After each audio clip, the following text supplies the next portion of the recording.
So welcome to the second day of the VASP workshop. And I will start with this presentation about running and performance.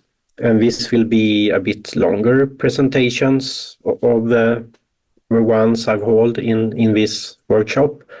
And after this one, there will be a shorter one.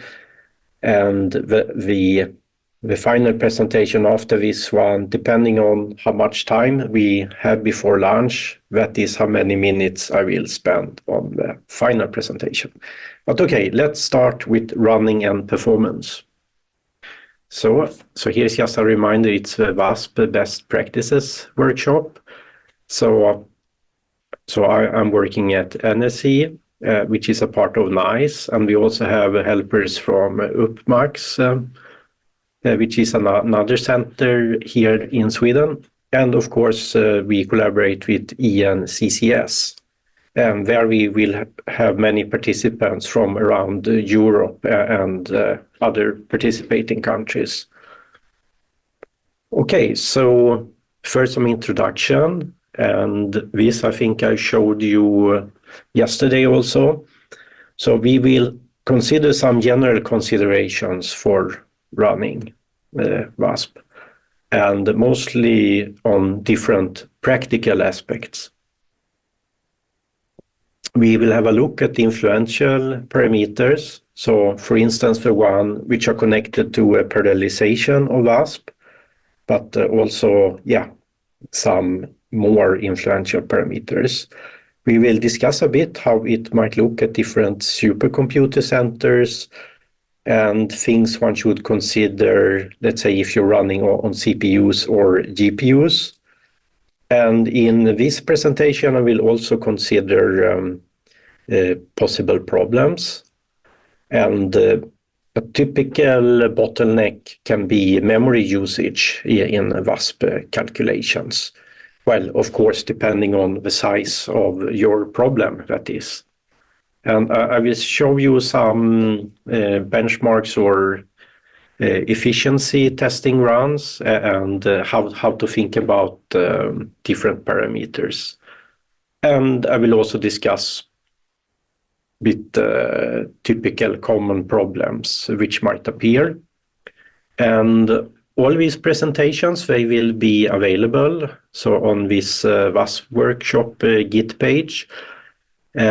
So these ones, unfortunately, I didn't manage to just put them out yet, but if you want to have a look already now, you have last year's presentations available, which can be downloaded. And these ones I will upload during lunchtime.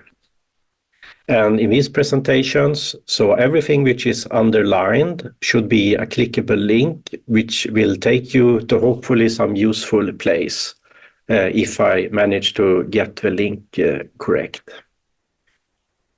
Okay, so we can start our discussion with parallel calculations, and I will have some examples for different NAISS HPC clusters. So first, some general considerations. So consider when one want to run computations to solve computational problems. So what is efficiency? So we could say that efficiency is running as many jobs as possible for a given allocation of computer time. And speed, the amount of time, real human time, to run a specific simulation from when it starts, or also called the wall time. So the time you are actually have to wait to get the finished result from a calculation. And then we also have time to solution, and that is the speed plus the time you have to wait in a compute queue. And for instance, on Tetralit, we have a wall time limit for 7 days, so 1 week. It's possible to boost one's job, so it's actually possible to run it a bit longer. And another example is Stardell, where the typical time for a job is 1 day. but there are also options where you can run it for longer.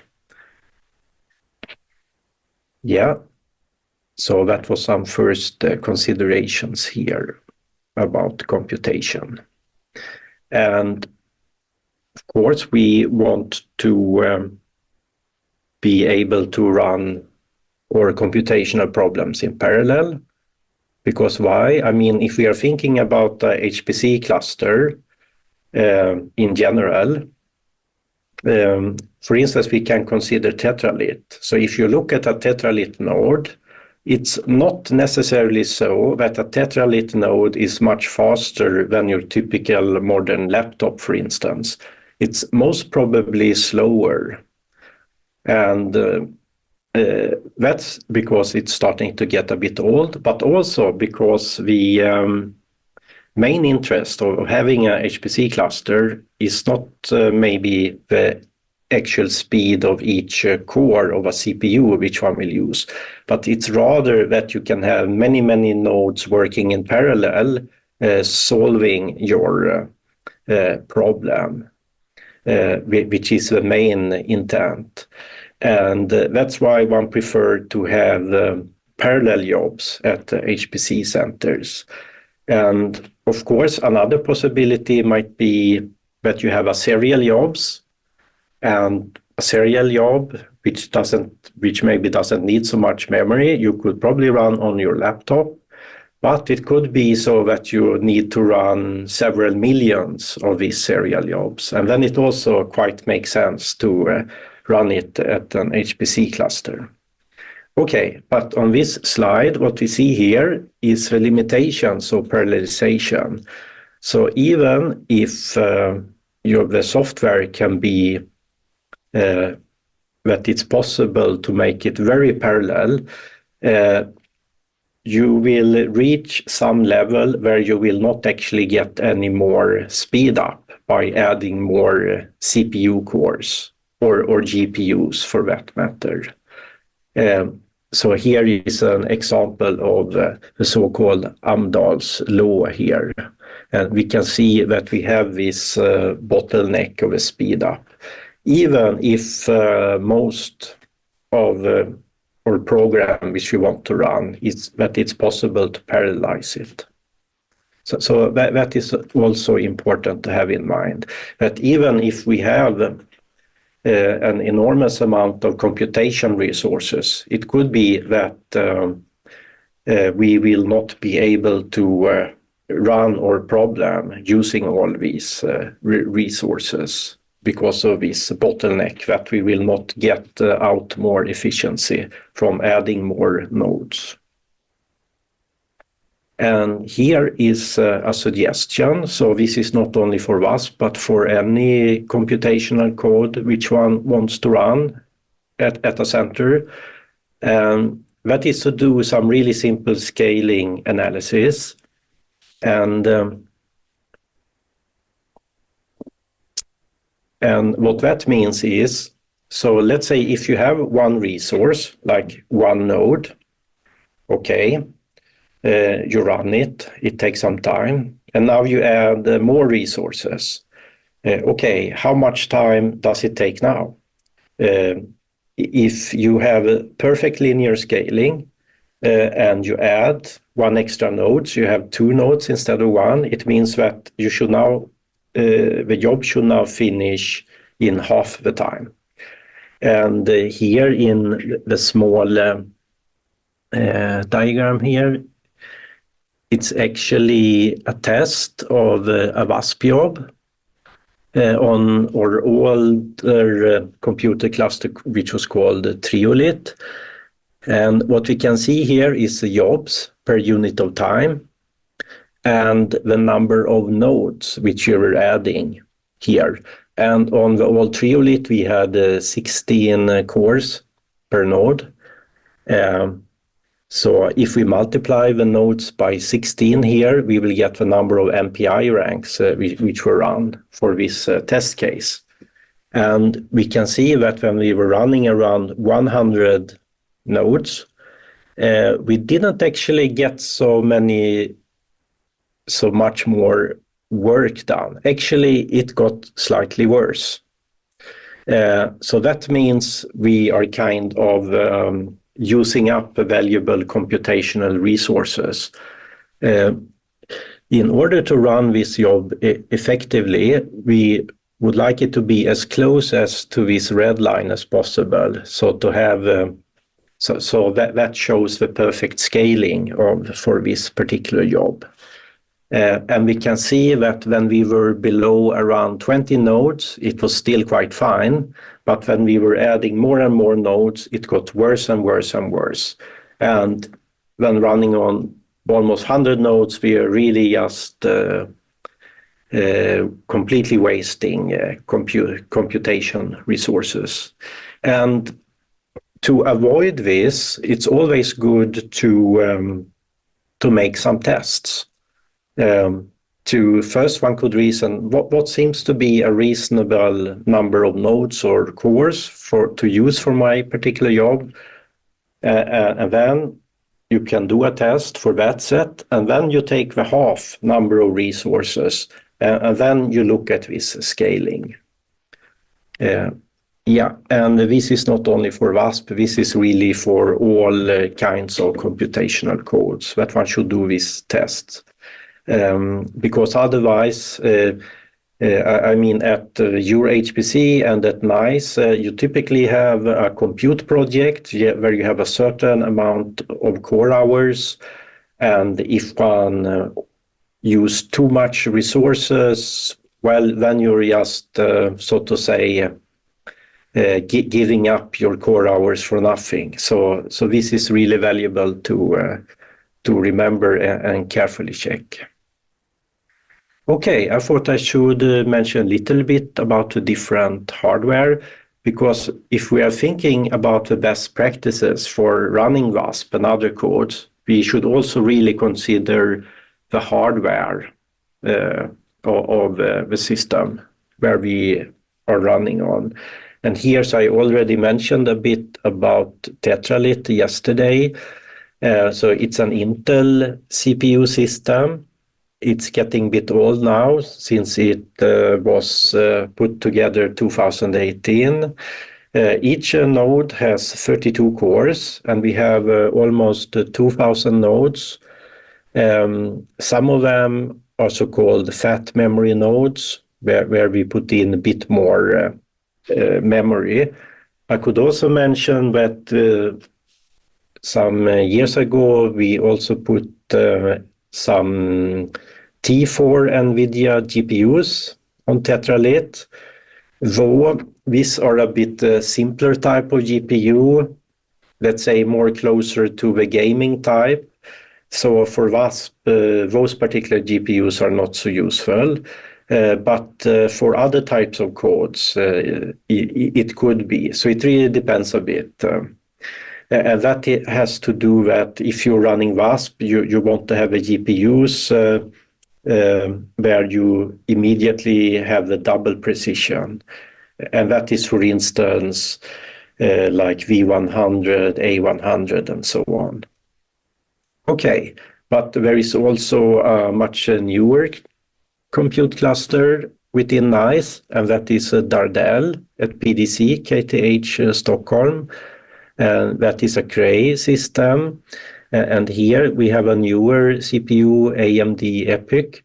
And in this case, one node has 128 cores, and you typically have much more memory on the nodes. And you even have some special partitions with even more memory. So if you have some very memory-hungry VASP calculations, it might be a good idea to have a look on Dardel, since we can see that on Tetralit we are a bit limited with the fat memory nodes with the 384 gigabyte. So that might be a consideration, for instance.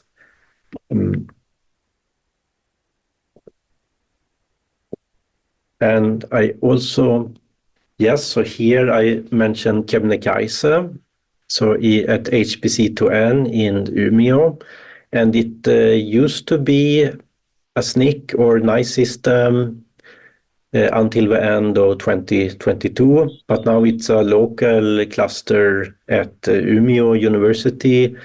And here on this Kebnekaise system, you also have GPUs, where NVIDIA GPUs where you can run VASP.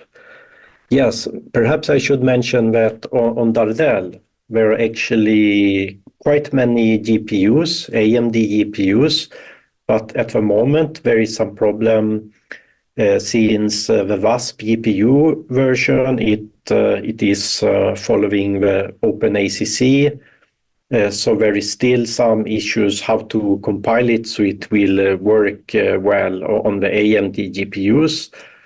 But from what I've heard, there are people working on that to get VASP to run on AMD GPUs.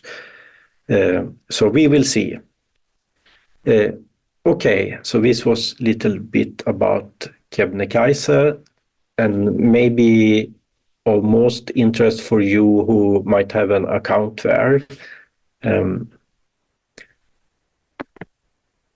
I thought I should mention a little bit about Leonardo also.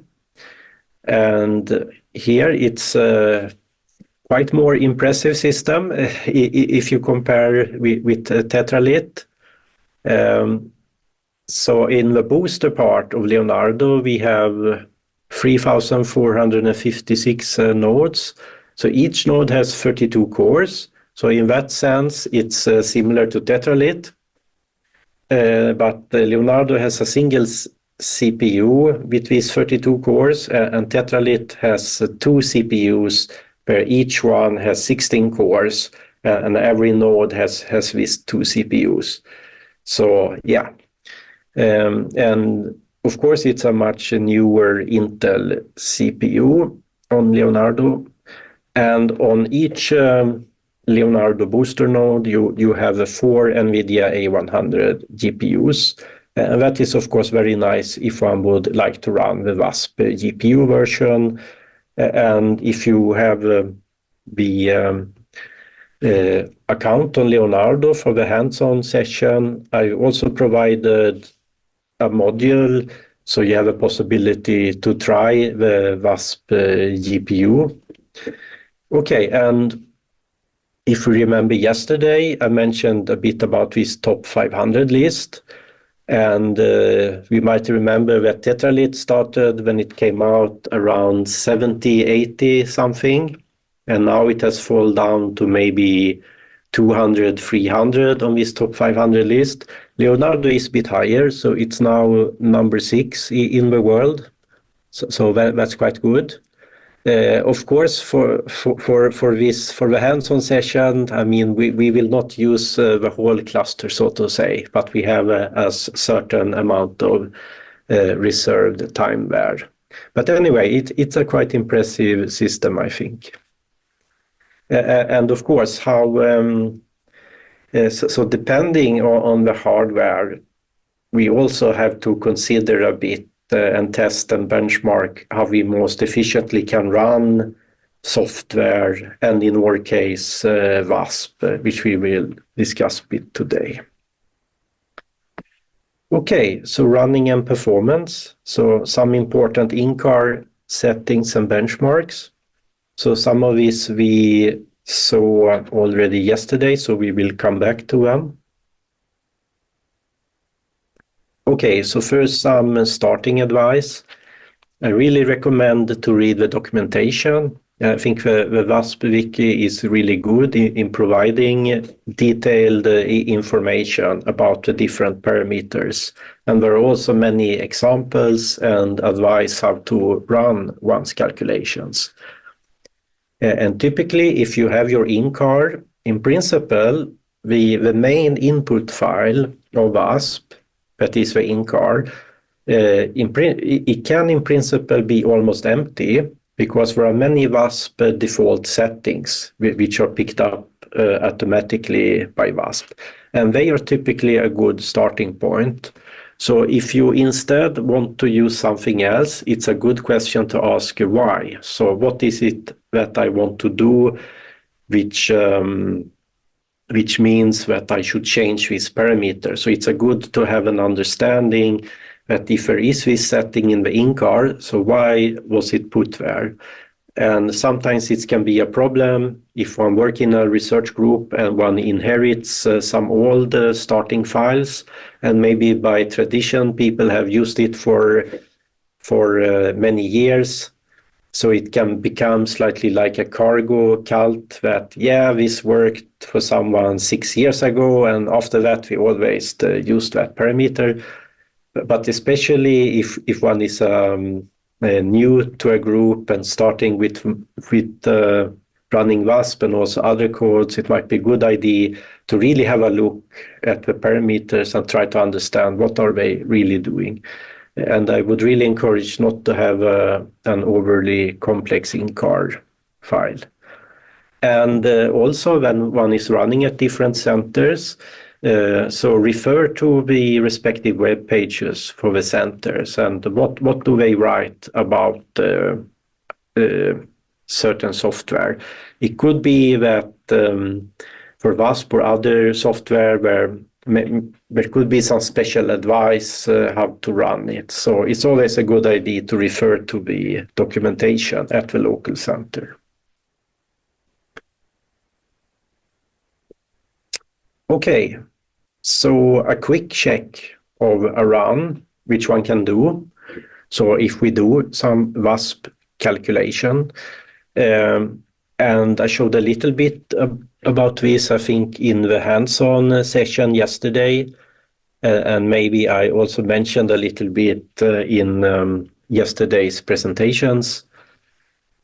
Well, first, how much, what resources to use? Are we running on CPU or GPU, etc.?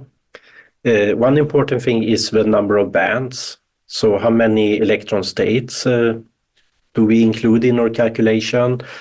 Of course, if you have a small cell, you will typically not have so many. And a quick check, one could just start one's VASP calculation, and then one could check so you don't actually finish it, but you do a quick start, and then you can check in outcar and you can get exactly the number of bands which VASP was using. And with the bands, as I mentioned yesterday, so depending on the resources you allocate, VASP might slightly adjust the number of bands which you use. So for instance, if you use so and so many nodes or so and so many cores, it could be some slight difference there. And also, depending on your interest in the unoccupied density of states or the unoccupied states in general, you might want to increase the number of bands. So you would need to set this parameter by hand in the in-car file and increase it to some value.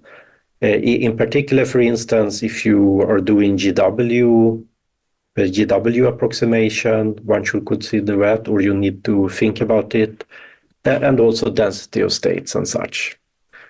And also, if you are considering, if you're just doing calculations to get total energies, it can be essential that you keep the same number of bands.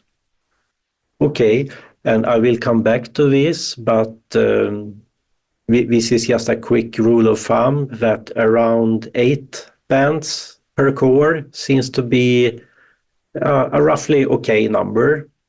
So if you use very few bands per core, probably your job will not be running so efficiently.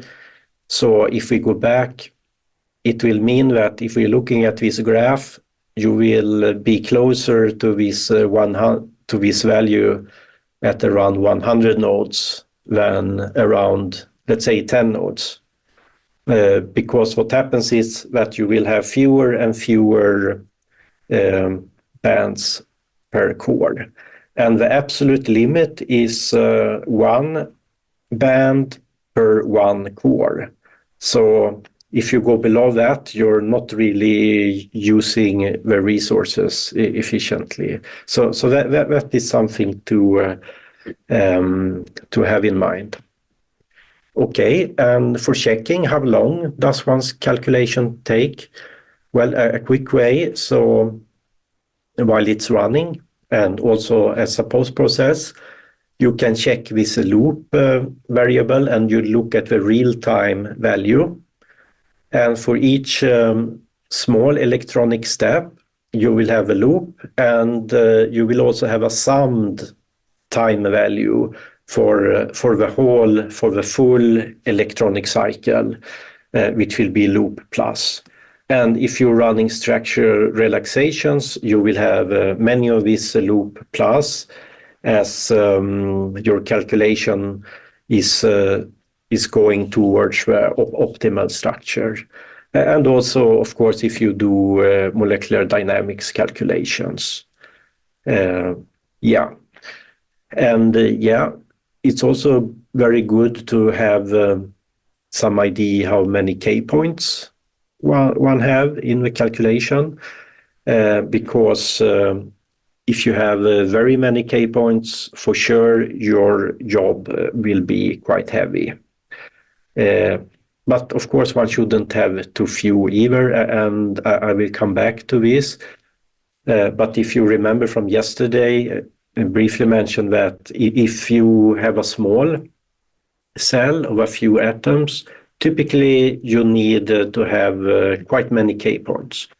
But if you have a very large supercell, it can be enough to have a single K point at the gamma position, so in the center. And that is because these K points, they are in the reciprocal space, which is the inverse of a real space, meaning that if you have a big supercell, it will be quite small in the reciprocal space. So it might be sufficient with a single K point. Though, of course, if one is interested in density of states and band structure, so with the big supercell, you still need to have many K points. But this is more general for the, the self-consistent calculation, say, for the total energy. Okay, and it's very good to have a look at this OSSICAR file to see if one's job has converged. And in VASP 5, VASP would actually not tell you that the job converged, but you could see that by checking the iterative steps and what was your final results. So that is quite easy to see. But a typical beginner's mistake was that one didn't look at this, but thought that, so VASP produced a total energy. Okay, now I can use that because it did not complain about anything.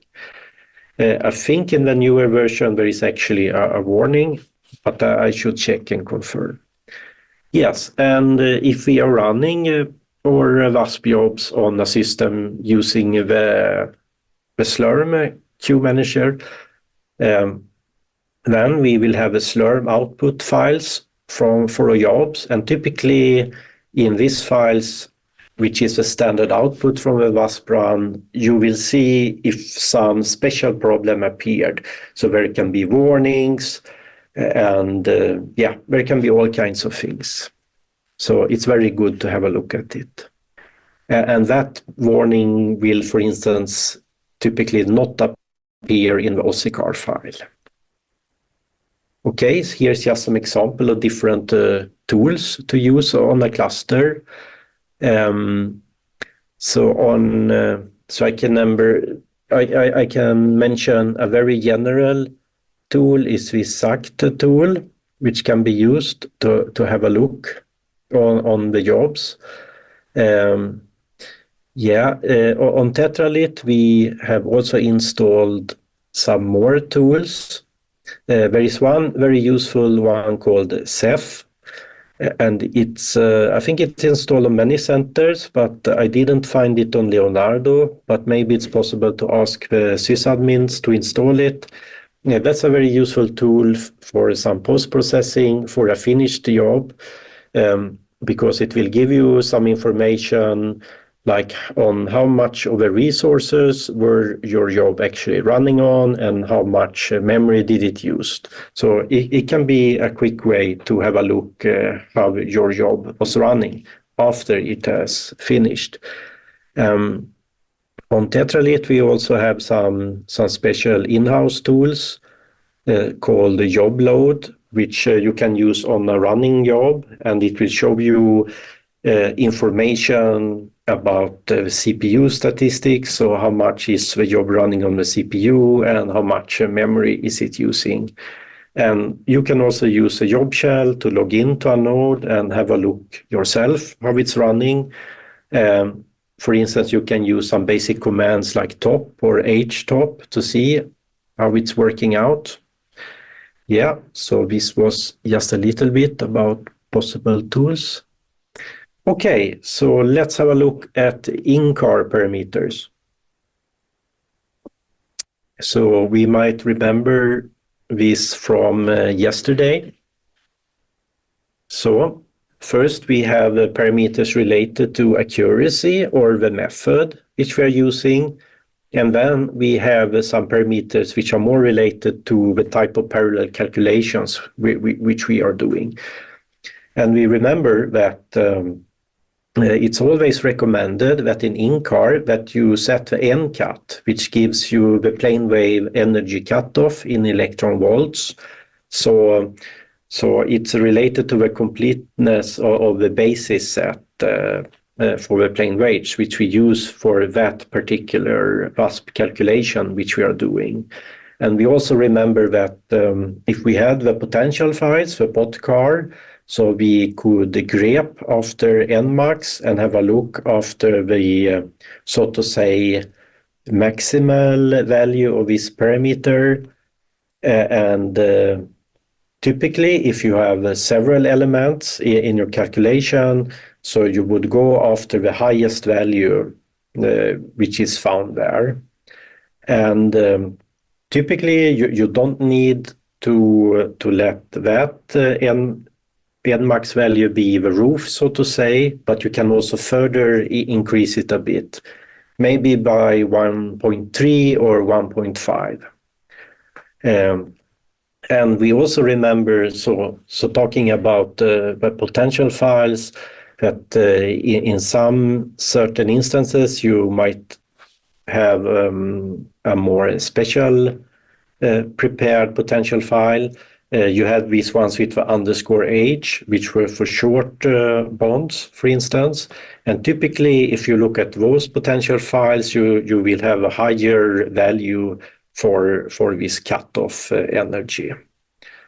So the overall computation will be costlier. So that is one way to think of it. So the higher value which is used, the costlier the calculation.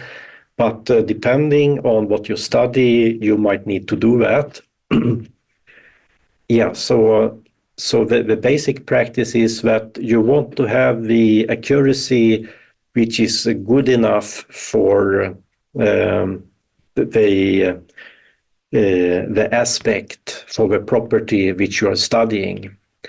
And for some properties, it's usually quite okay, but you don't need to go to like very high energy cutoffs.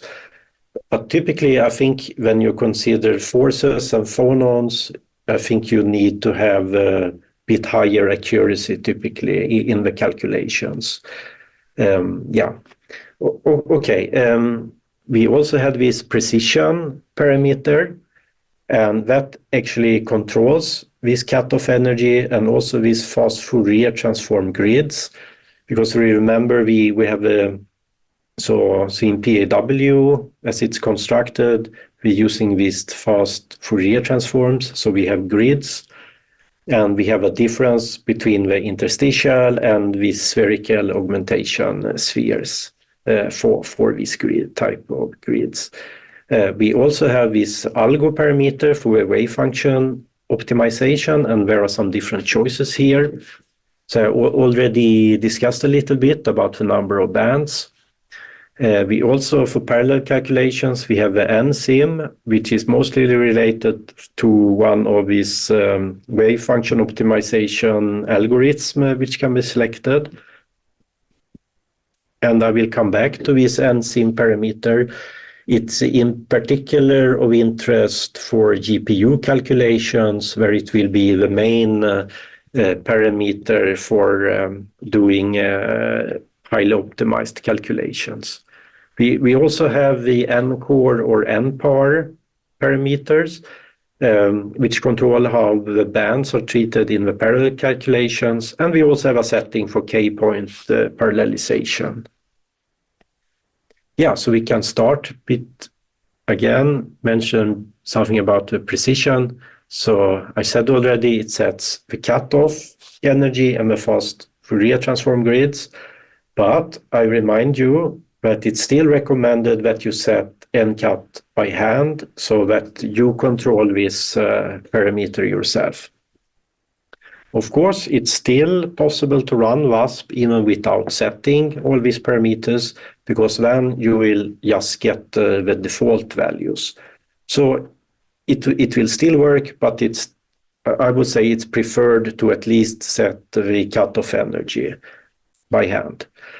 And this parameter you should set to accurate if you, for instance, are interested in having better described the forces. Yeah. Bit more on accuracy.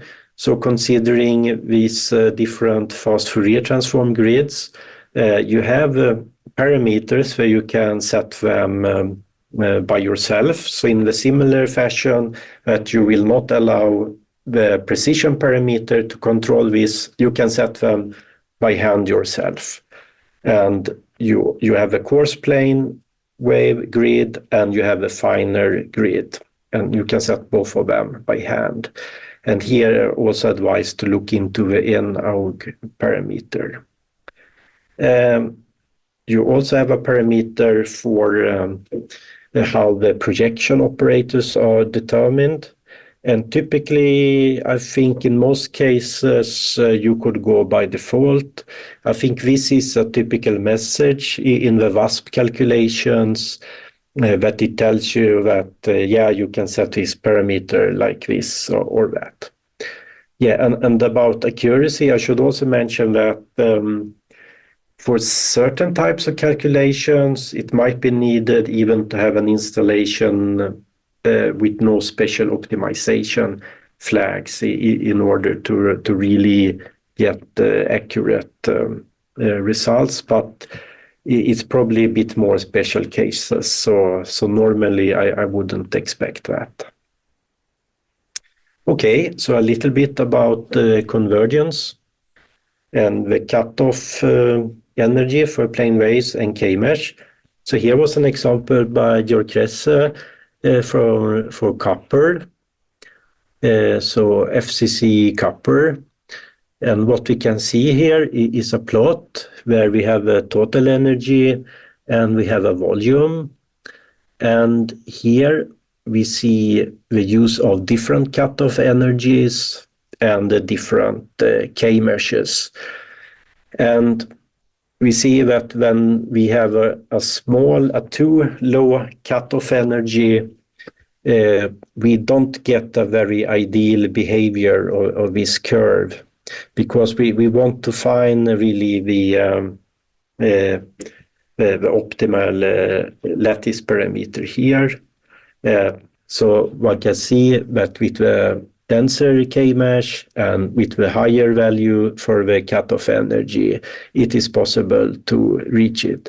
And I really recommend to read about this from the VASP wiki. There is a nice section about this. And one might have to watch out, in particular, if you're doing some cell shape relaxations. So that I really recommend to read carefully to understand what is going on here. So typically what can happen is when the shape, when it changes, that in practice you can get different that your basis set can actually change, and that will give you some unwanted differences. Okay, but you can read that section. Okay, so about the bands. So the bands are the electron states, which we have in our calculation. And typically, if we're looking at one spin, it can be the number of electrons divided by 2 plus the number of ions divided by 2. And I mentioned already several times that beware that this might change due to a parallelization. So depending on the number of nodes and cores or GPUs which you have chosen. So it's recommended to have a look at it, what value is actually used. And you can set this value yourself. In particular, let's say if you're interested in the unoccupied NCO states, or you're doing, for instance, GW approximation calculations. And there are some things to consider. So let's say if we can choose to set the number of bands to 511 or 512, so what value should we prefer? Well, 512 is much better because it's much more easy to divide. Because we should think about we are doing parallel calculations, so we want things to be as easy to divide as possible. And probably maybe one should not run nodes similar to different prime numbers and stuff like that. Well, there are some practical aspects to consider. And there is also a minimal limit, which I also mentioned before, and that is 1 band per core. So if you allocate more resources, you will actually not gain any speed up. Rather, I would expect the calculation to become slightly slower if one have more cores than bands. And one important thing is to remember that the number of bands might affect your total energy, so that one should watch out for. Okay, so how many cores to use? So efficient and or fast? Well, what we can do is to start from the number of bands, to look at our N bands, what we got in outcard. And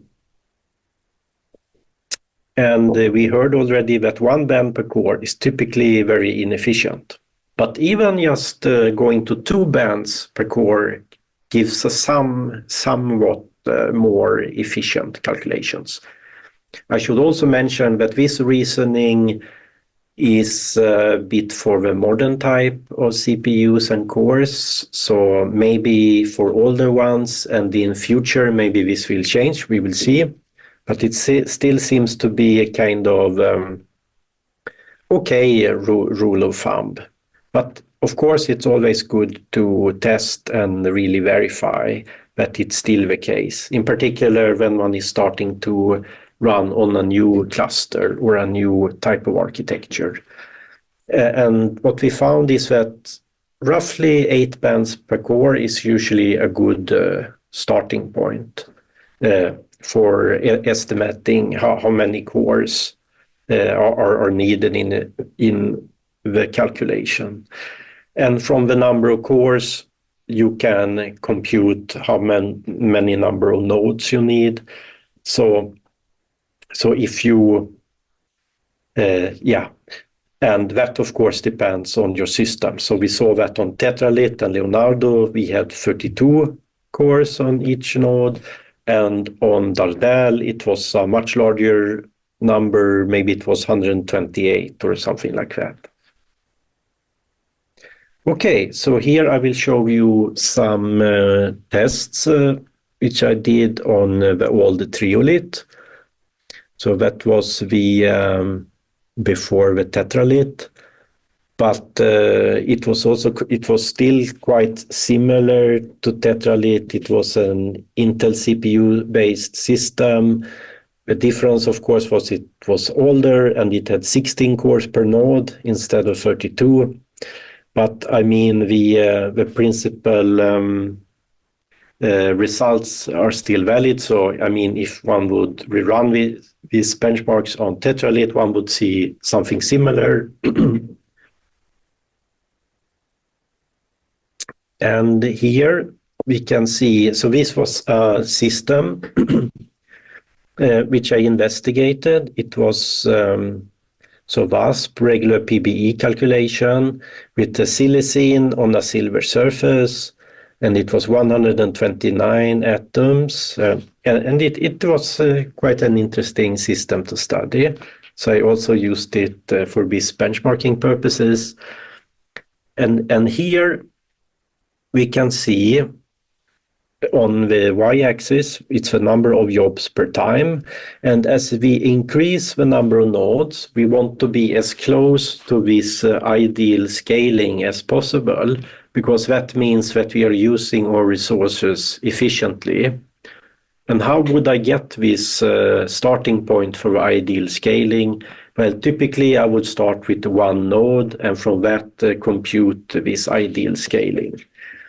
And here we can see that when the number of nodes are increased, there will of course be fewer bands per core. And we can see here that when we have around 8 bands per core, it's pretty close to this ideal scaling. But in the end here, for the 24 triolith nodes, 2 bands per core, well, we're starting to deviate a bit. And here is another example. This was gallium arsenide bismuth, 512 atoms. And that is actually the results I showed you on the previous slide, where I was running on almost 100 triolith nodes. And running on up to the 100, that would usually correspond to this 1 band per core. And we can see that that is really inefficient and we are really far away from the perfect scaling. But here, I mean, even, 3 bands per core might be acceptable. So one could say it depends a bit how in a hurry you are to get your calculation finished. Another factor is, of course, at your supercomputer center, how large wall time can you have? And on tetralit is probably still quite okay because you can run for 1 week. But let's say if really time is a factor, let's say you have a very hard 24-hour limit, so maybe you really want to run these more massively parallel jobs, then at least we can see, probably 3 bands per core is still acceptable. There is some loss, but maybe it's okay. So here is a smaller gallium arsenide bismuth system, 128 atoms. So here we switched from the regular PBE GGA type of calculation to using a hybrid exchange correlation functional, VHSE06. So there you have some mixing with exact exchange. And typically we have quite heavier calculations in that case. And here we can also see, since this is a smaller system, we have 384 bands. So it could run maximally on 24 nodes here, and we really go to the full limit with 1 band per core, and it would be useless to add more nodes or cores after that one. But we can see we are losing like half of the efficiency, so we are quite far away from this perfect scaling.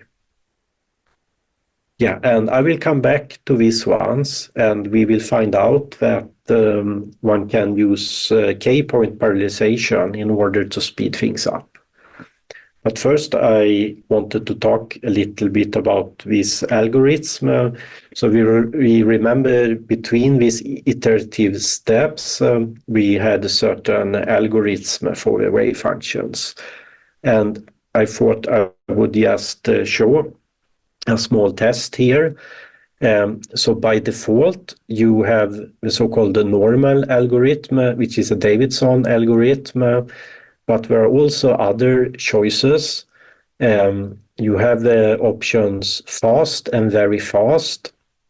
Where very fast it switch to another type of algorithm. And it might depend on your type of calculation, what is possible or what is a good choice here. So sometimes one need to test it out a bit. But if you don't choose for algorithm, then you get the Davidson by default, and it's usually quite good. And the so-called fast algorithm, in that case, in the different electronic steps, it will first use the Davidson algorithm and then it will switch to this other one. So that might also be a good choice. But observe, it's not for the hybrid DFT. So here you might have to look more carefully what to use.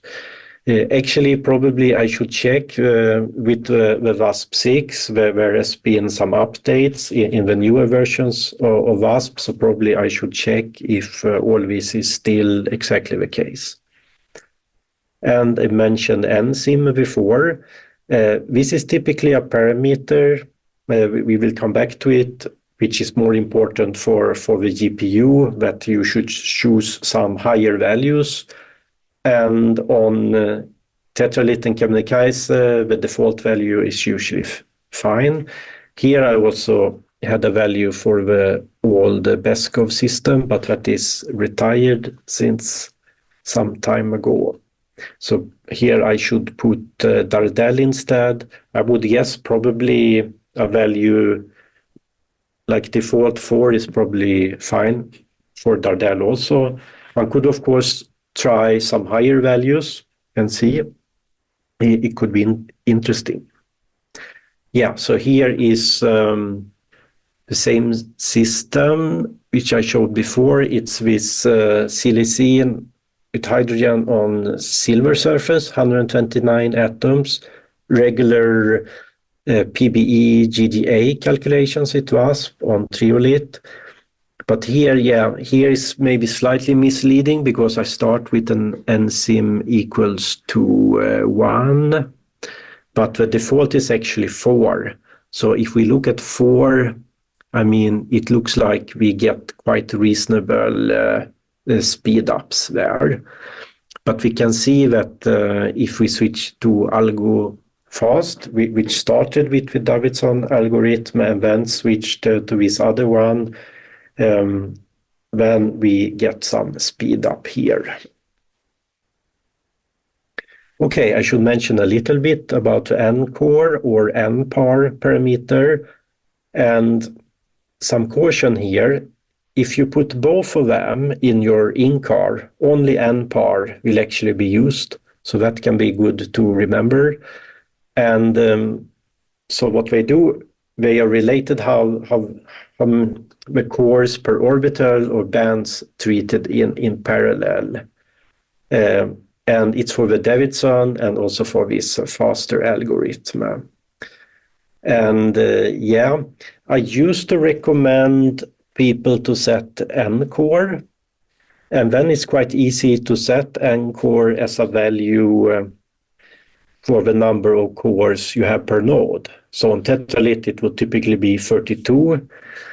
One thing which we found is that when you go towards quite high values of N-core, at least for me, it seems that things can become slightly more unstable. So sometimes it could be actually a good idea to not use it or set it to a lower value.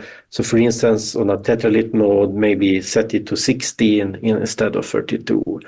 So this might depend a bit on your particular calculation. Yeah, so it can be the cores per the compute node or socket. So on tetralit, you would have 2 CPUs, so meaning you have 2 sockets. On Leonardo, it's an interesting case because there you actually have 32 cores on a single CPU. So where it would be 32 in both cases. Yes, so here we have the K-par, so that is the K-point parallelization.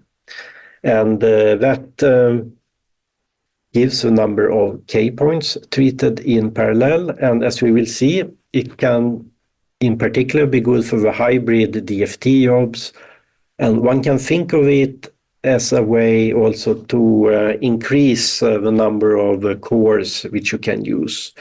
And typically you select it such that it is the smaller value of the number of nodes you have in your calculation or the number of K-points, what is smallest. And I will show you some examples for this. I will show you some examples. So now we go back to the different examples which we were looking at previously. So we start with this silicene and hydrogen on the silver surface, 129 atoms. And now you can see this X is now using the K-point parallelization, so using the K-par parameter, meaning that a subset of a number of nodes we allocate, they will work on their own K-points, so to say, in parallel. So having K-point parallelization. And we can see here that at 24 nodes, we actually get quite better scaling here in this case. So we get closer to the perfect scaling of the red line. So here it's a help. And when we go to the case of gallium arsenide bismuth for a 512 atom supercell with a regular PBE GGA on all the Trulit supercomputer, yeah, we can see that we get some speed up. What is interesting is that so even at this maximum level, so to say, it starts to look better. I mean, it's maybe not good because still 50% of computational time is lost, but it's at least not catastrophically bad as it was without using K-par. So it seems to be a quite useful parameter. And here we also see the smaller cell of gallium arsenide bismuth, 128 atoms, but using the hybrid functional for the exchange correlation, so mixing in the exact exchange, HSE06. And here we can see that it gets quite a better result also than running on 24 of all the triolit nodes. So we're getting closer to this perfect scaling as we would like to be.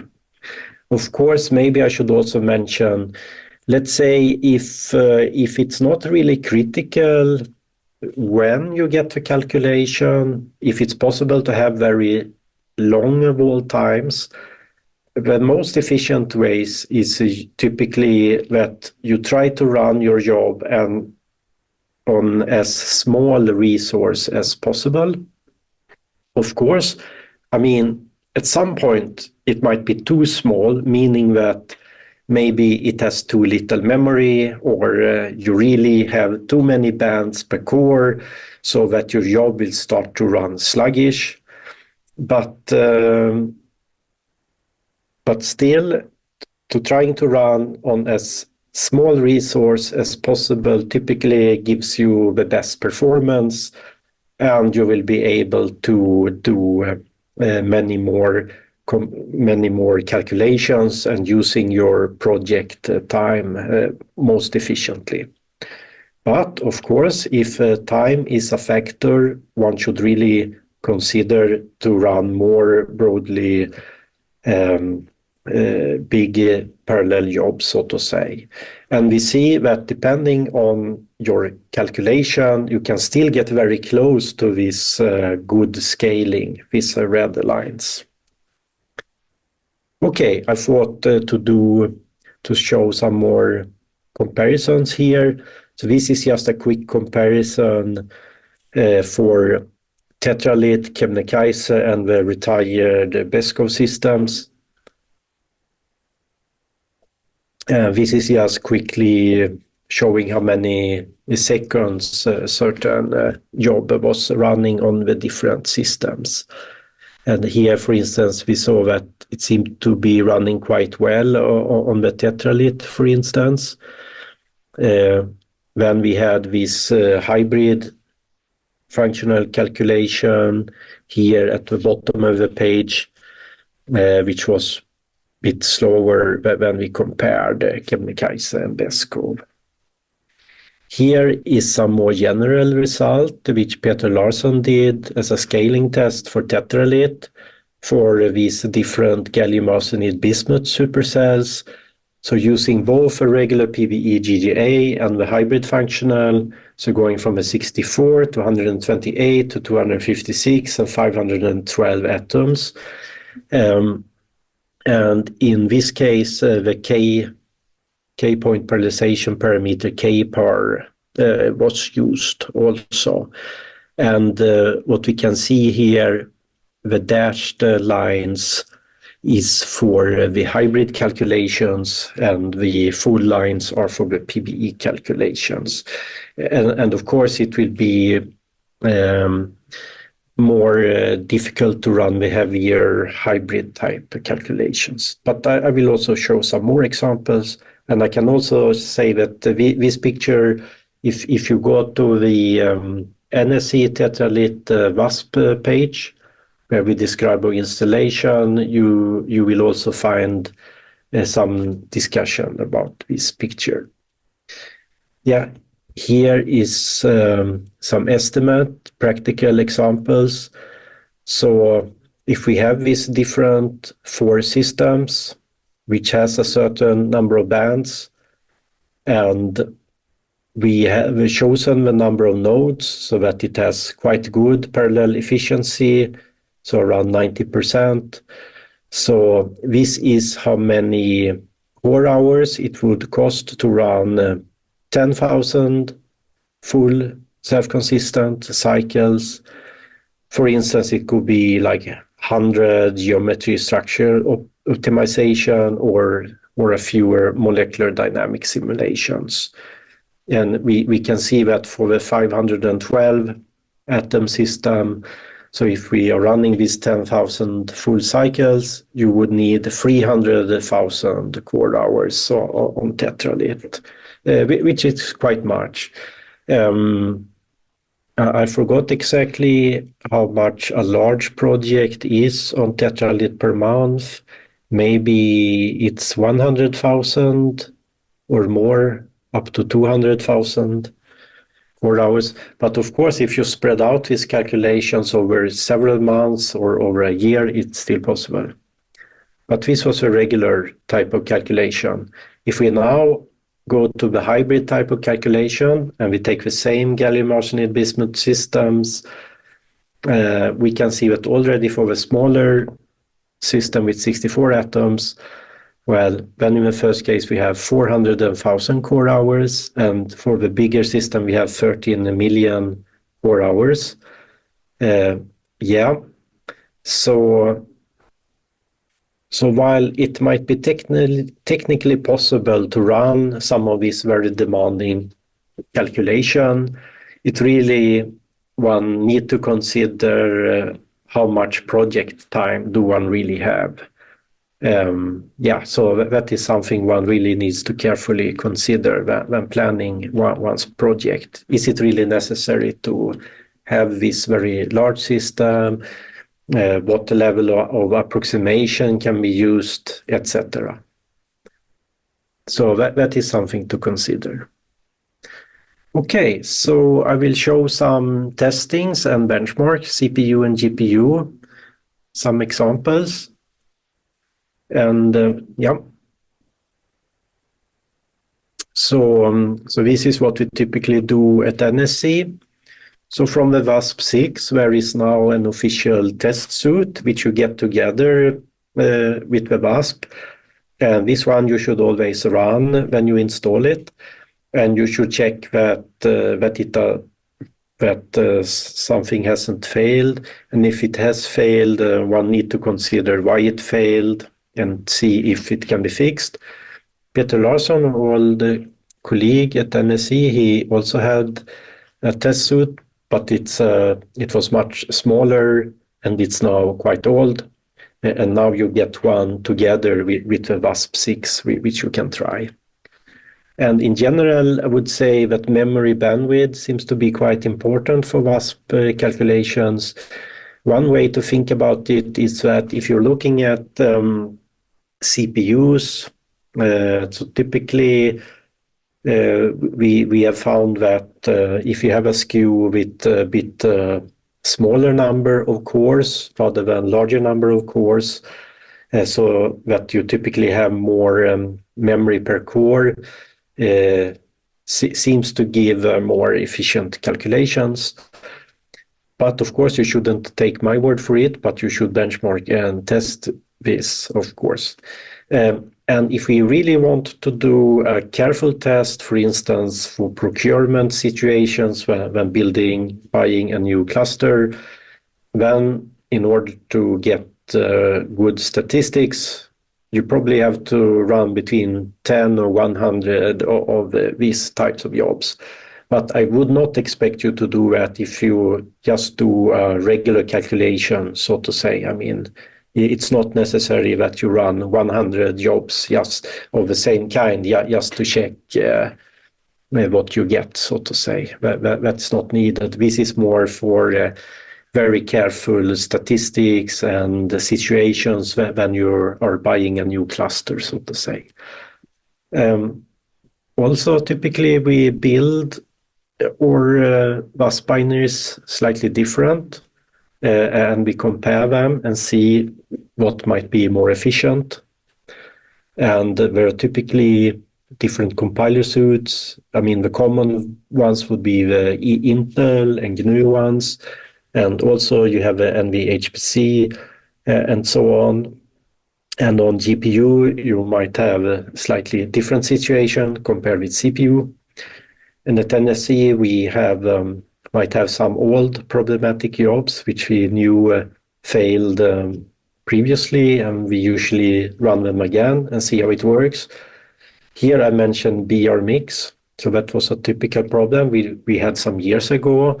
Well, I could mention that with the newer VASP and with the newer Intel compiler, it actually disappeared for us, that old problem we had. Okay, a little bit about GPU. So with the newer VASP-6, you have the OpenACC version for building for GPU. There was a previous one, the CUDA, but that is not developed anymore. And what to have in mind is that the optimization looks different from CPU. K-point parallelization is very much okay, so feel free to use K-par. But here NSIM becomes very important, and it will behave differently from the CPU, and typically you should have a much larger value than the default value, which is 4. And NCore is not supported, though probably I should check, because I know there is lots of development going on with the VASP-6, so sometimes one need to check a bit what was included in the later versions. GPU RAM might be a possible bottleneck depending on the size of your calculation. And of course, I mean, since the GPUs typically cost a bit more money compared with CPU nodes, it could be that you have relatively fewer GPUs compared with compute nodes. Maybe it's easier to get hold of 100 compute nodes than 20, 50 or 100 GPUs, so to say. Just from the aspect of the cost and the popularity to use the different resources. Yeah.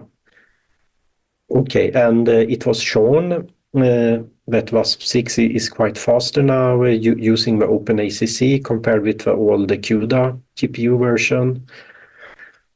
And here was some analysis at the end just comparing for the case of a 1 or 2 nodes with a 1 or 2 GPUs. So this is the number of jobs per time. So when you complete one job on a tetralit, so for the different problem cases, you can see that the second green result here, so almost we could complete almost 10 of these iron non-collinear MD jobs at the same time as one job on tetralit. And for the other types of jobs, it was more around four or five jobs, so to say. But of course, one should also compare with some newer CPU system, and maybe also have a look with updated or other NVIDIA GPUs also. And maybe I should mention that a concern here could be that one would need to have enough memory on the GPU. Maybe it can be partly solved by using several GPUs also, in the same sense that one can use more memory by allocating more nodes for the CPU case. Okay, some problems and summary here. So I'm coming to the end of this presentation. And this is about possible problems. So typically, what have we seen at NSC and NAISS and the former SNCC? So what typical problems have popped up here? Well, they can be input related, and there are many kinds of them. A very common problem is too little RAM, so too little memory. And you will typically see it in the slurm as an OOM, so out of memory, and that the job crashed. It can be that you have a mismatch between your job size and the allocation, and we already saw many examples of the possibilities to wasting too many core hours if one was running on too many nodes. It could be that you're trying to run something which is actually not really possible to run, so that you need to simplify your problem or look at a smaller set of atoms, for instance. And of course, there can always be bugs. In particular, if one go back to older compilers, or maybe we use some very old versions of VASP. So it's usually a good idea to try to go with the update of compilers and versions of VASP. Of course, there can be a risk that new bugs are introduced from time to time. Yeah. Okay, here's a little bit about memory issues. So a common problem can be that you're starting with a regular PBE GGA type of calculation, and then you switch, okay, but now I want to go to many-body perturbation theories, I want to use the GW approximation, and then I use the same mesh, for instance. But when you go to these type of calculations, it becomes much heavier. So you might have to decrease your mesh a bit. And also when you increase your mesh, it doesn't scale linearly. So that is something to consider. So one good idea can be to check how many K points do you actually get in your calculation. So you can grep after the K point from outcar, or you can look into this file EBZ KPT probably. Yeah. And also one has to consider that when you increase the cutoff energy, it also doesn't scale linearly. So it becomes more gradually difficult, so to say. Some solutions could be to reduce the number of cores per node. So you could allocate a full node, but you reduce the actual number of cores which you use. And at some clusters, there can be an option that you have so-called extra fat memory nodes, so you try to allocate these ones. Maybe it's possible to reduce the K-mesh or the cutoff energy. Maybe you can simplify the system. In particular on tetralit, I would advise against using this mem flag in SBatch, because it typically works in this way that if you have set it, and if your job will reach that value during the run, it will actually stop, because you only ask for specifically this amount of memory. So it's much better to let the memory depend on the number of cores which you allocated. So you can be sure that you get all free memory from that allocation. But this might be different depending on the cluster also. Yeah, another possibility might be to use OpenMP threading, which is available from VASP 6, and you can combine that with using the so-called fat memory nodes and reduce the number of cores, but raise the number of threads. And some testing might be needed in order to check how it works out. Here was an old support case I had, where we were looking at quite a large system. So it was iron, 2000 atoms, molecular dynamics, so regular PBE GGA calculation, and it was a very memory heavy job. And what we found was basically that it was a good idea to switch to VASP 6 and use OpenMP threading. So we reduced the number of MPI ranks in that way. But that means if you reduced the number of cores per node, which you were using for MPI ranks, you were kind of leaving these cores which were not used with nothing to do. But if you include the OpenMP threading, you can actually get them to some use again. And it also works in a way to save the overall memory usage. And there might also be some options that one can compile VASP slightly differently. For instance, for a Scala pack, so you have in the source code, one can try out some different settings. But this is mostly useful for quite heavy jobs. But this was a quite successful support case, I think. Okay, yeah, a little bit about the warnings and advice for the output. Yeah, it's good to have a look what VASP prints out, but of course you need to check if it applies to your case, because sometimes the warnings are a bit more of a pointer, like do you really want to do this type of calculation and so on. And in other cases, it's much more serious that something is actually failing. Here is some common support cases which we had over the years.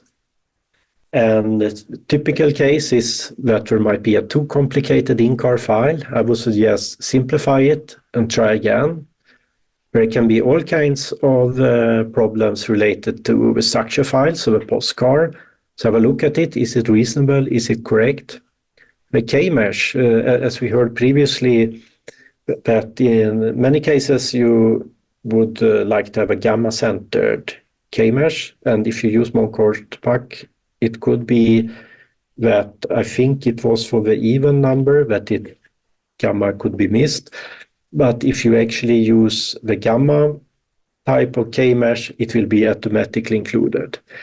And with N-core N part, typically I found N-core more easily to use, but sometimes one needs to remove these parallel parameters if there is some trouble with the calculation and see how it goes.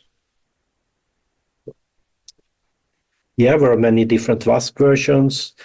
Well, I would probably advise that in most cases Try to use the latest version and check on the center pages if there are some special comments about it. Maybe were there some tests which failed in the test suite and so on. But typically we try to compile it so that all the regular tests go through. Okay, about cores, well, you can have too few or too many, as we've seen already. And a little bit from a previous discussion, we already talked about memory. So I think probably I skip a little bit there. Okay, some notes, final reminders. So do you have the same number of bands when you're comparing the total energies? Do you have a large enough N bands? Do you have enough electron states? So important, for instance, if you are considering if there is some simulation for the higher temperature, it could be that you need to increase these values from default, and also depending if you're computing density of states, if you're using the GW approximation and so on. Do you have sufficient accuracy for your case? A problem can be if one tend to max all these parameters also, because, I mean, it doesn't make sense if you take the 10 times the cutoff energy, which is recommended, for instance, because you can get very costly calculations, but maybe not so much improved accuracy in the end. Also a reminder, if you have a single K point in your calculation, it can be fine that you just use this binary called VASP_GAM for the gamma point. And that is typically quite useful if you have a large supercell and where you just want to compute a single K point. And some caution, a wave car, if you don't need this wave car for other steps, some caution, it can grow very large, but it's possible to set it that it's not actually written also. So that is something to think about, because typically we have quite some limitation how much disk space we can use at the HPC centers. Yeah, here is some rules of thumb about the job size. One could do a quick estimate of the total number of cores, take the number of bands, divide it by 8 and see what you get. And then you consider how many cores you have on the typical node at the center where you would like to run. NSIM equals to 4. The default is typically quite good. One might be able to raise it a bit. If you're running on GPU, of course, you should raise it substantially a bit. And you should probably set precision equals to accurate if forces are important. You can set the cutoff energy. So for the plane wave cutoff in the electron volts, maybe raise it by 1.5. And the K-point parallelization we saw was quite useful, in particular maybe for the hybrid functionals. And in general, just a reminder that the default in-car settings are typically quite okay. Yeah, and just a reminder about resources. So you can find a wealth of information at the VASP wiki. So please check it out in detail. There are many examples and tutorials, and there should be links also to the VASP YouTube channel where you can find more detailed presentations. So in the present, in this type of workshop, we are more considering like a basic usage of VASP related to running it at different supercomputer centers. And also you have the VASP forum, which can be very useful because there are many people who are using VASP. So there is quite a high likelihood that if you encounter a problem, someone else has already encountered it before, and hopefully there is a good solution for it. Or if it was a bug, it could be that in a newer version of VASP, this bug was fixed. So it's good to have a look at. Yeah. And then you also have some other links here related to NSC. And of course, if you are a user of a NAISS systems and you have problems with NSC clusters, you're always welcome to just contact support. Okay, and here was the references for VASP. And I also showed this, I think, in the first presentation. So it's about the PAW-method. And also, I think the book by Martin gives a quite nice introduction to electronic structure calculations and DFT, so including using PAW. And of course, finally, the VASP developers page. Okay, and that was this presentation. And now I have a few minutes left to the final one, so I will quickly skip to that one. Okay, good. So let's continue. So we still have a couple of minutes before lunch. So this is basically a quick list of different utilities and tools which can be useful to know about, I think. And some of them are commercial, many of them are free, and it could be that some have some special own licenses which you need to check. For instance, sometimes you have a free version and then you have a more advanced pay for versions also. And most of these ones you can install on your typical Linux Unix systems, but also on your Mac, but also, Mac, Linux, but also Windows in some cases. And at the NSC clusters and also elsewhere, in different NAISS clusters, typically we use the non-commercial tools. And this reflects a bit what different tools we have encountered. But of course, I mean, this is not a complete list. There might be many more useful tools out there, so to say. Okay, so you might have heard of Medea. So this is a commercial software, and they also sell VASP licenses. So they have a collaboration with the VASP company. I think they are mostly geared towards industry, I think. But they are providing a quite advanced set of tools, so where you can build structures and so on. And similarly, you have Material Studio, former Axelrus, now BOV, I think. And this I used myself a bit when I was postdoc at Kyoto University. I think it has a quite nice builder to build supercells and so on. And it's a part of a larger package, including DFT codes such as CASTEP, for instance. And here, so we used to have this on Tetralit when it was called Virtual Nanolab.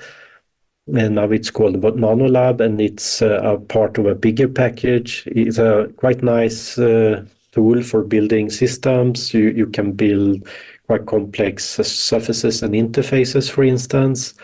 And this is also a commercial system. So far, we have just seen different commercial software. So one will need to check with them about the prices. Yeah, Crystal Maker. So that I think it's quite common. Maybe one buys one's own license and one can install on one's Mac or Windows. I haven't used it myself, but I think it looked quite interesting.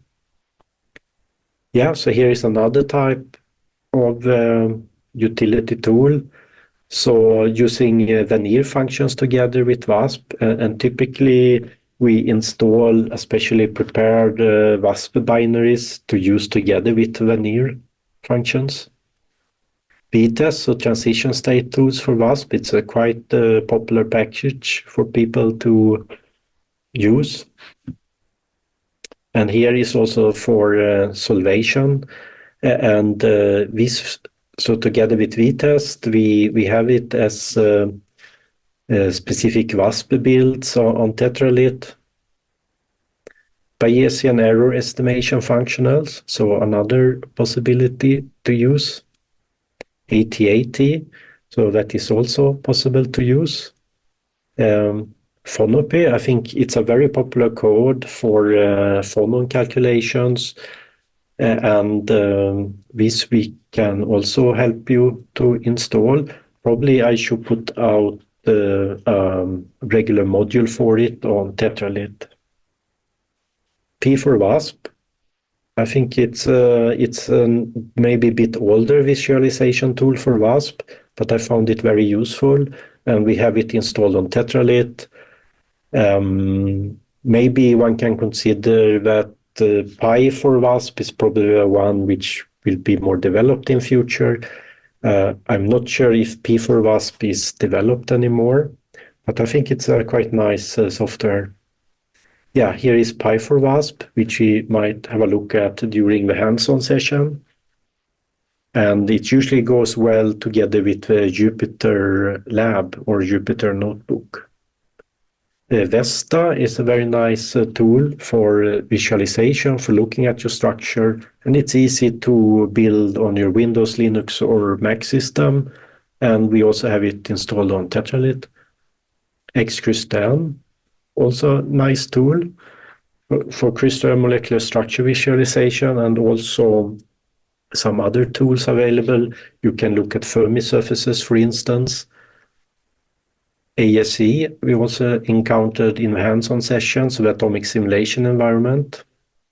And here you see a small example for building a supercell. But okay, we are getting at 12 now, so I think I will quickly just step through the ones, and you're of course welcome to have a look at the presentation. So I will see, yeah, VASPKit seems to be a quite nice tool, and I installed it on Leonardo. So if you're using Leonardo, you could have a look, and it's easy to install on Tetralit also. SIF2Cell, we will check in the hands on-hand session. PAW-method, Sumo, yeah, and then there are many, many more tools and resources. Yeah, and finally, it was just a summary, which this one we already heard, and then maybe a very final summary for the new VASP users. So I would recommend you to play around a bit, try out different options, see how it goes, check the material on the VASP wiki. What is the size of a problem you want to solve? What level of accuracy is needed? And also you should think, can VASP actually solve this problem which I want to solve? So one shouldn't forget that. And the last slide I already mentioned in the previous presentation. Okay, so welcome to a hands-on session, the guided part. And as you might remember, so yesterday we were working a bit on Leonardo. So I was showing this first example for FCC silicon, and we went through these different steps. And there was also some small examples on how to use tools such as GNU-plot and also ASE.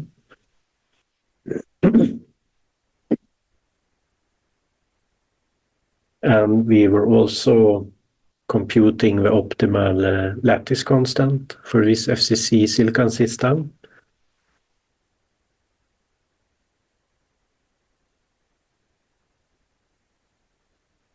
And there was also some extra tasks here, so I didn't do them, but you are welcome to have a look at them.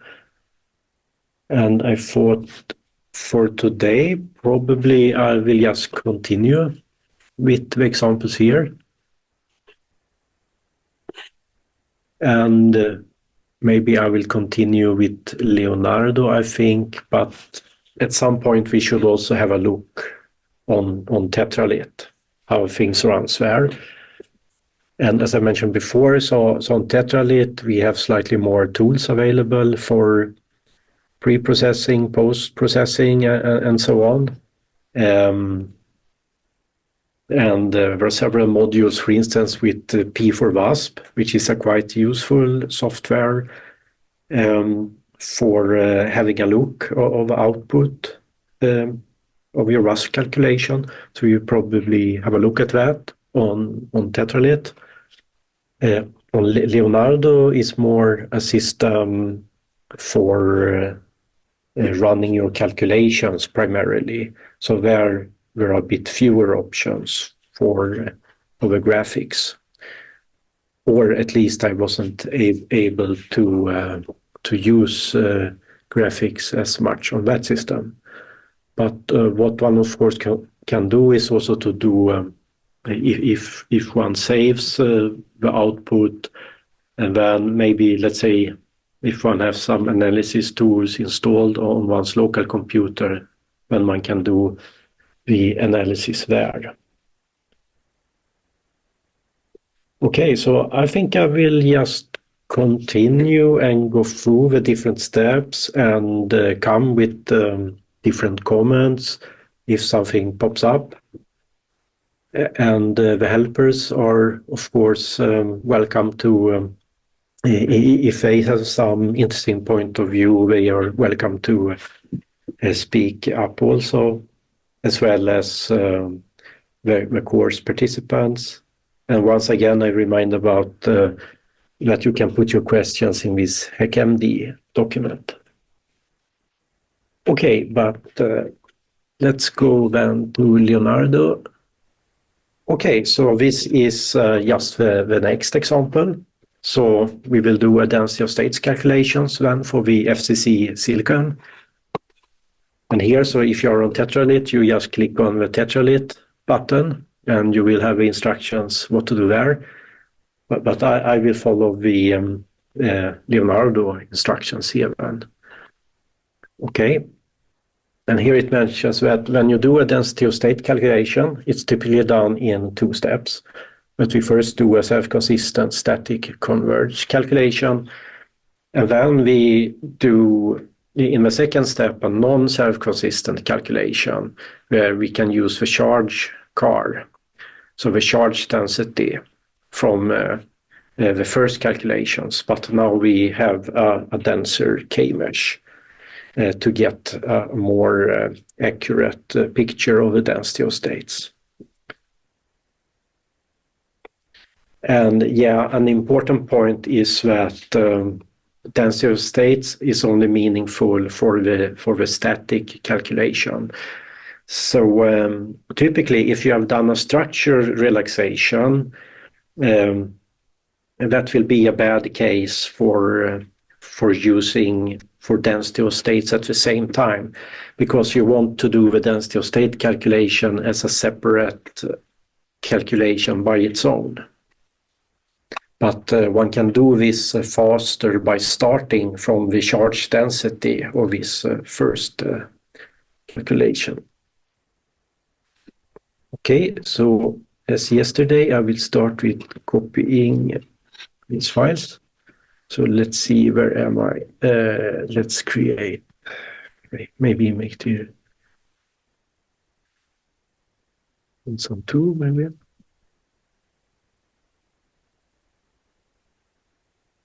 Yeah, so I copy this example folder.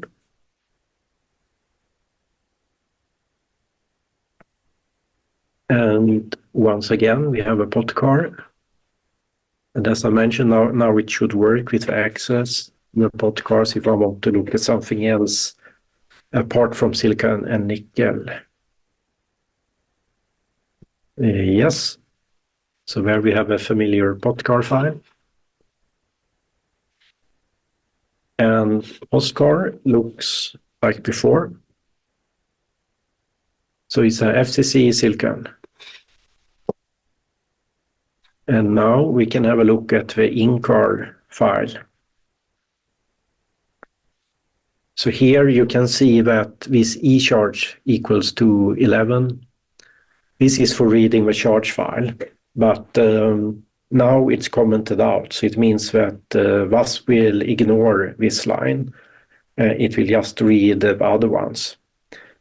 So if we would like to use that, we would need to edit this input file. And yeah, in general, for density of states calculation, we would like to use this I-smear equals to -5, and that gives you this tetrahedron method with the Blöckel corrections. This is good for density of states and for total energy calculations. But one should probably not use them when forces are involved or for structural relaxation. And this L-orbit parameter, it will give us pro-out or pro-car files, so with information in those files also. And with this L-orbit parameter set, we will see partial charge densities in the output. Yeah, and we can also have a look at the K-point mesh. Yeah, so it's a 21 by 21 by 21, so an odd numbers, Moncourse packs, so meaning that the gamma point will be there in the mesh. And it's also needed for the tetrahedron method that we should really have a gamma-centered mesh.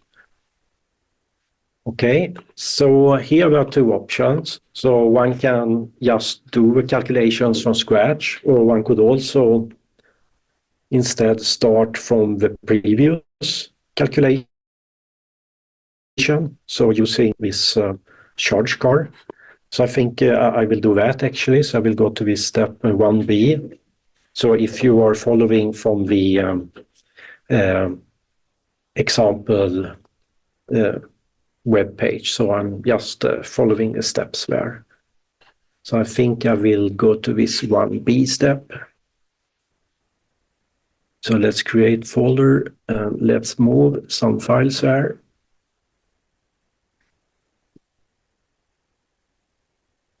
Yeah, I should spell them correctly also.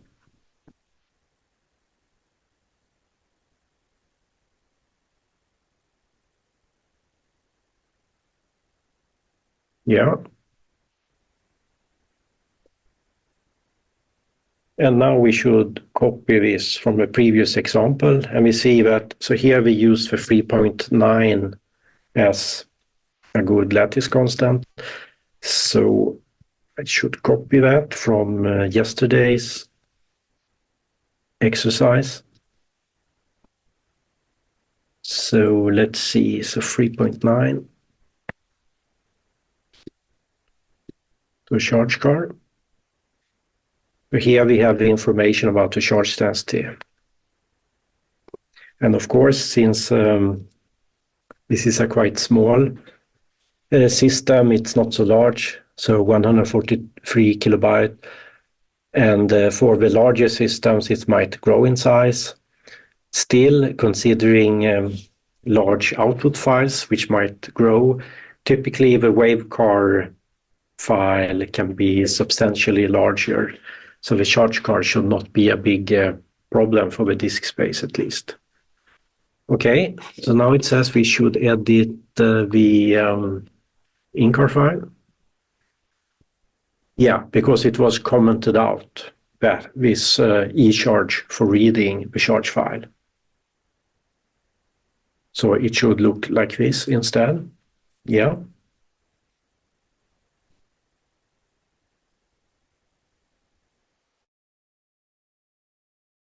And now it should, and it was already prepared.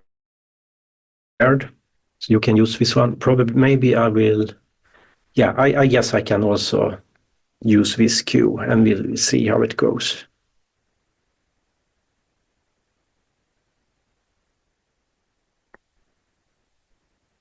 Yeah, let's see.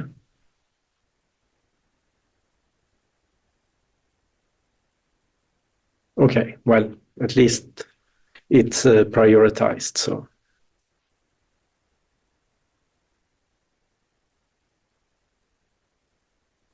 Because I think also yesterday it took some extra seconds for it to start running.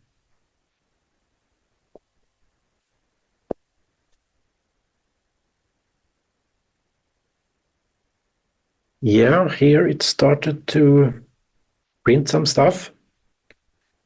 Maybe it's Yeah, it's already done.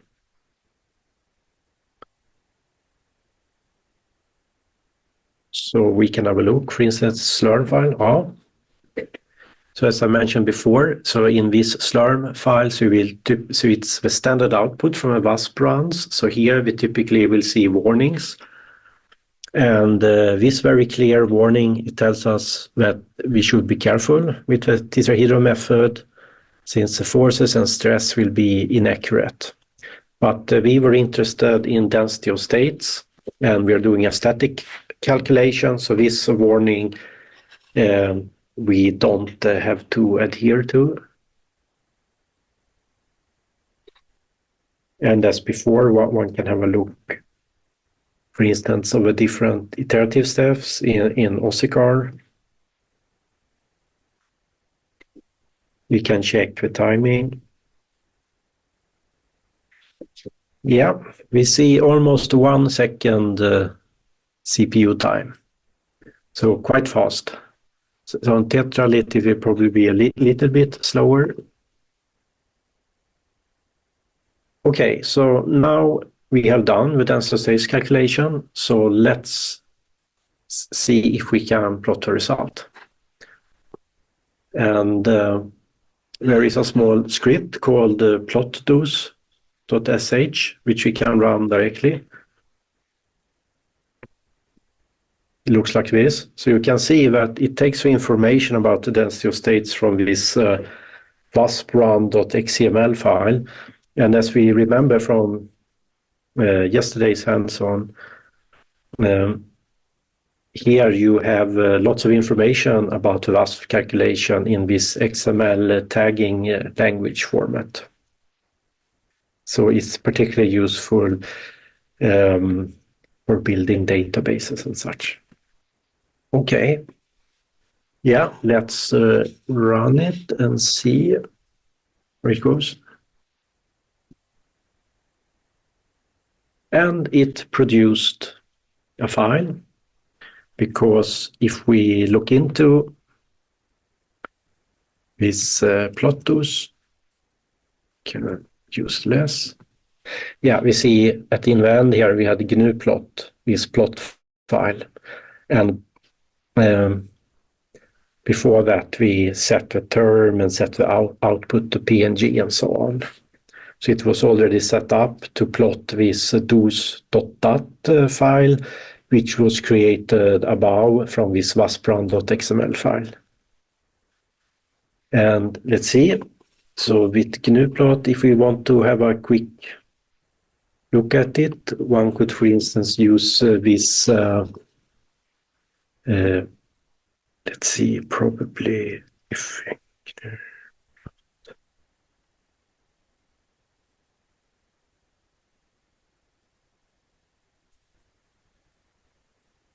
we set this so-called down terminal, and maybe it's enough. No. Okay. Yeah. So maybe this will not work. Just remove the slashes in front of the dollar, yeah. Okay, slashes in front. Yes, like this? because of the bash script. No, $1 was because you were creating that one in a bash script. Oh, yeah. It will be $1. Is it just $1 then, right? Yes, I think so. Yeah, okay, thanks. So let's see, oops. Well, you need... Well, okay, I guess we got something about to look at least. But that was using this so-called dumb terminal in GNU plot, but it just for quickly see that, yeah, we got some output. But best is, of course, to copy back this file, the exit GNU plot, and we note that we had this optics.png, which will look a bit more interesting. Maybe we will actually should have a look at it also. I think if I'm lucky, I might have prepared it somewhere. Just a sec. I might actually have it here somewhere.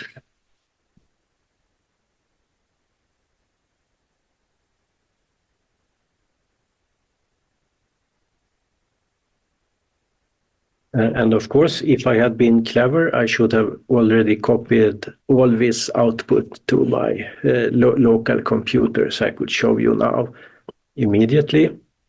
But let's see.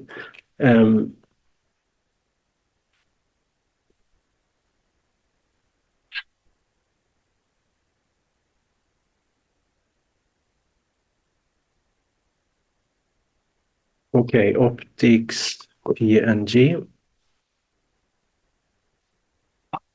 So probably I can show it to you directly.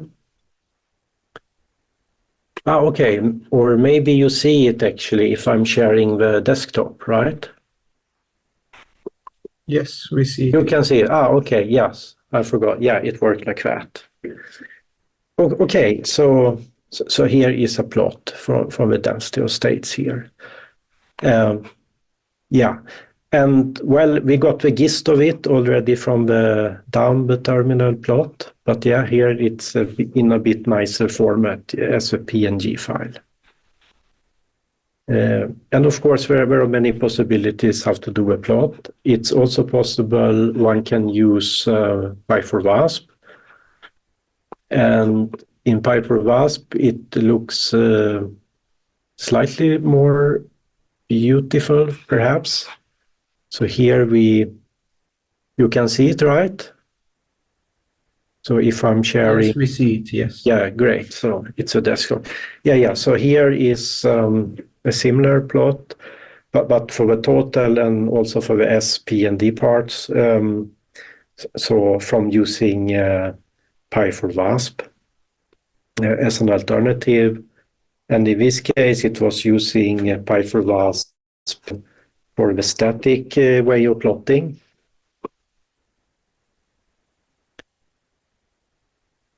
And also, if you're working on tetralit, you have a possibility to use P4Wasp, and you can look at the density of states there. So maybe we will come back to this a bit later on when I demonstrate how to run on tetralit. And so on Leonardo, you have option to try to run the Jupyter notebook and do the port forwarding. That you can find if you go to this useful tools section. And in the end of that, you have a description how to set up this Jupyter Lab and port forwarding. Myself, I thought it was sometimes a bit tricky to get it to work correctly. So there is also an option if you want to use Pi4Wasp to just compute static plots. Maybe I would show that. Let me see. Yeah, so under this useful tool section, you have a section about Pi4Wasp. And at the top, it's descriptions, how you do it inside the Jupyter Lab. And closer to the end, you have some descriptions. Okay, how can I create a small script and directly print to a new image? So we can try to do that. So first, I should also remember to load this particular module, prepare for the course. So a module which contains, among other things, Pi4Wasp. So I can do this module use. And now we do module available, but a bit shorter, MLAV. And you can see here at the top the course's different prepared modules. And there we can see this Python workshop environment module. So we can try to use that one. like this. And now we should have our own Python in path. Yeah, we can see that it seems to reside there in the folder for the course. It seems to be the correct one. Okay, so now in principle, we have access to Py4VASP, and we can try to write a little script. So Py4DOS.py. So I copy paste here from this useful tools page. Oops, wrong copy paste. Let's see if it works. Yeah, this works better. So here you can see this mycalc-dos to image and showing SP and D, and it will also give us the total density of states. And now, so this is a Python script, and let's see.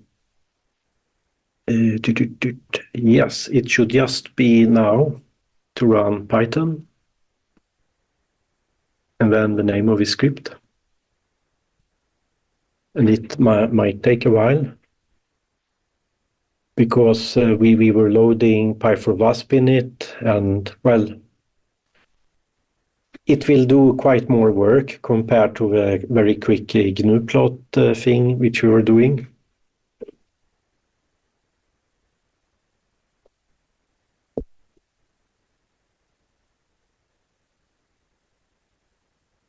Yeah, but now it's finished. And we see we have this dos.png file. And that is actually this file which I created previously. Also done with Py4VASP. And if you are using it from within the Jupyter Lab, you have many options. You can zoom on different parts and so on, and also save the image directly from within Jupyter Lab. Okay, so that was a quick demonstration for the density of states. So I'm just checking what more tasks was there in this exercise.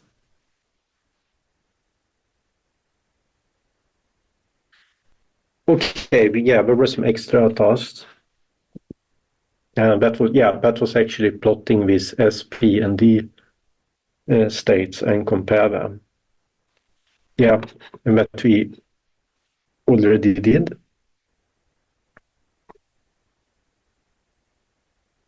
Anything interesting about the FCC system considering the density of states?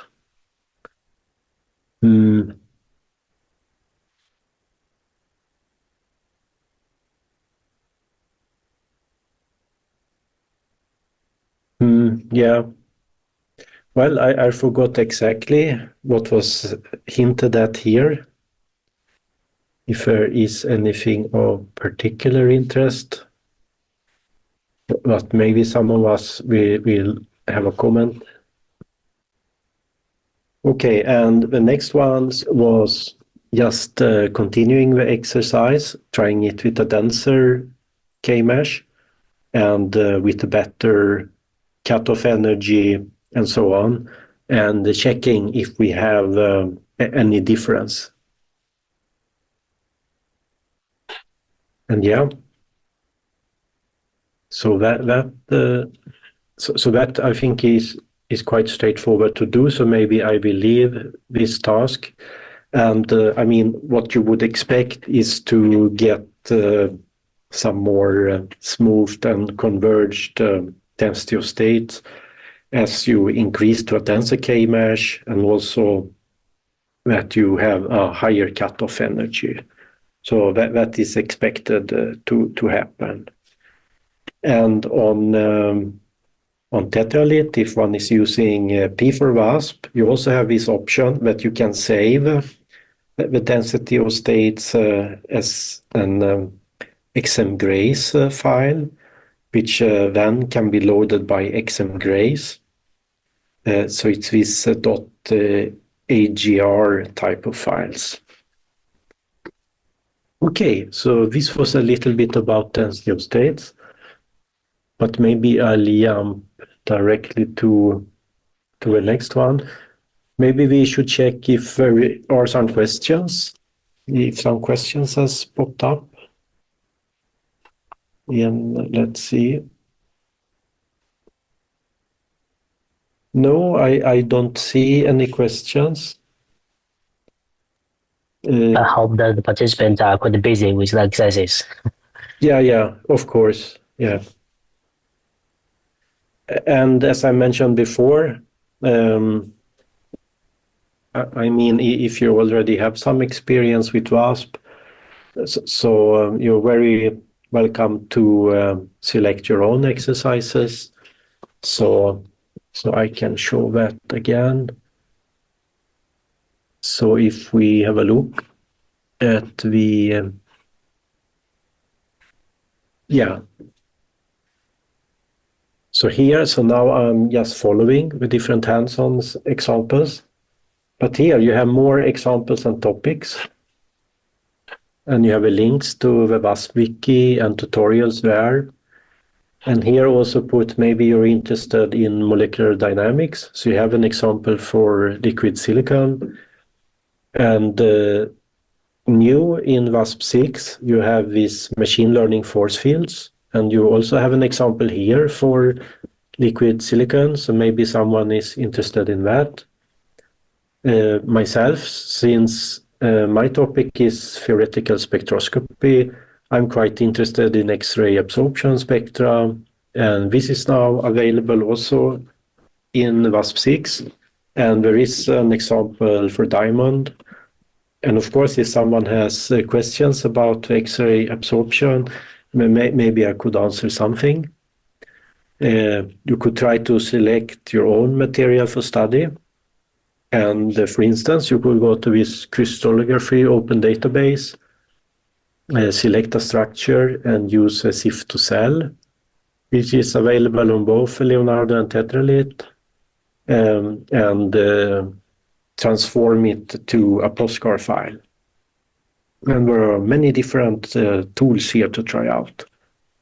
And on Leonardo, since each node on Leonardo have quite many quite powerful NVIDIA GPUs, it could be interesting just to try them out a bit and compare with how it goes against CPU.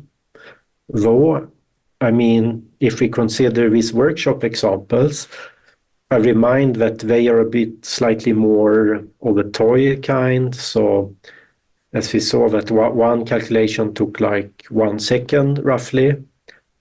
And I think for such examples, it could be that just the startup time and stopping time actually would be a large part of the whole calculation.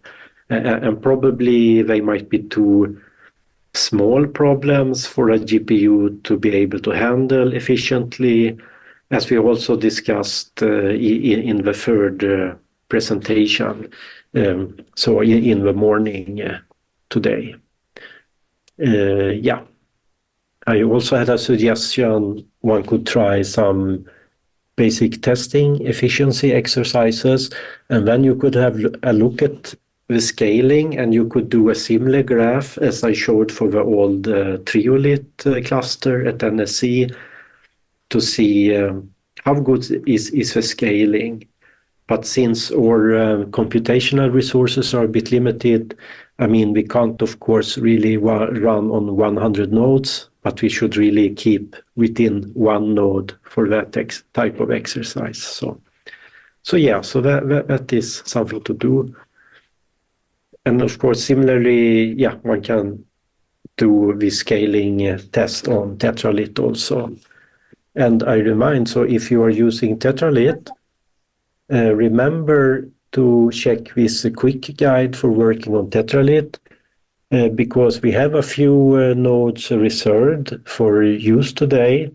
So it means that if you use that reservation, you will have some priorities, or your jobs will start much faster in the queue. So that might be something to consider also, and it's described on this quick guide for working on tetralit. Yeah. Okay, so yeah. So maybe I'll just continue with the next exercise.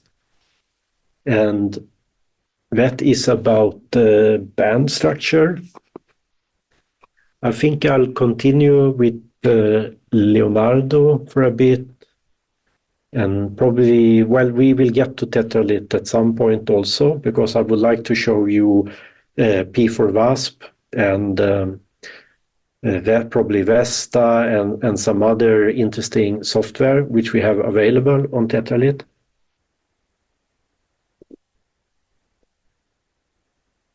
Okay, so I will go back to the terminal.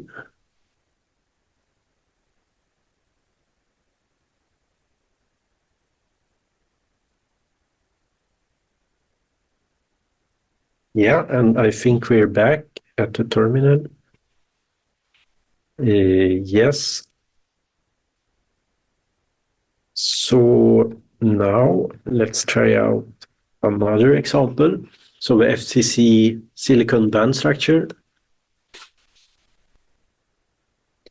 Yeah, so here one can also do this in the 2 steps. Actually, with the newer VASP-6, I think you now have possibility to do everything in a single step with a special setup, though I haven't read about it carefully, so I think I continue with demonstrating the old method, which would also work on VASP-5 and earlier versions of VASP-6. Yeah, so similar to before, we copy now these exercises.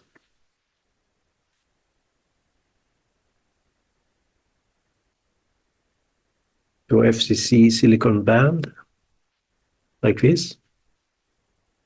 And once again, we need the pot card, but this time I will copy it from previous, whoops.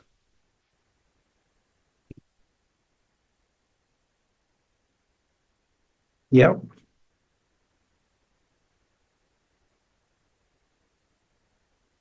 And similar as before,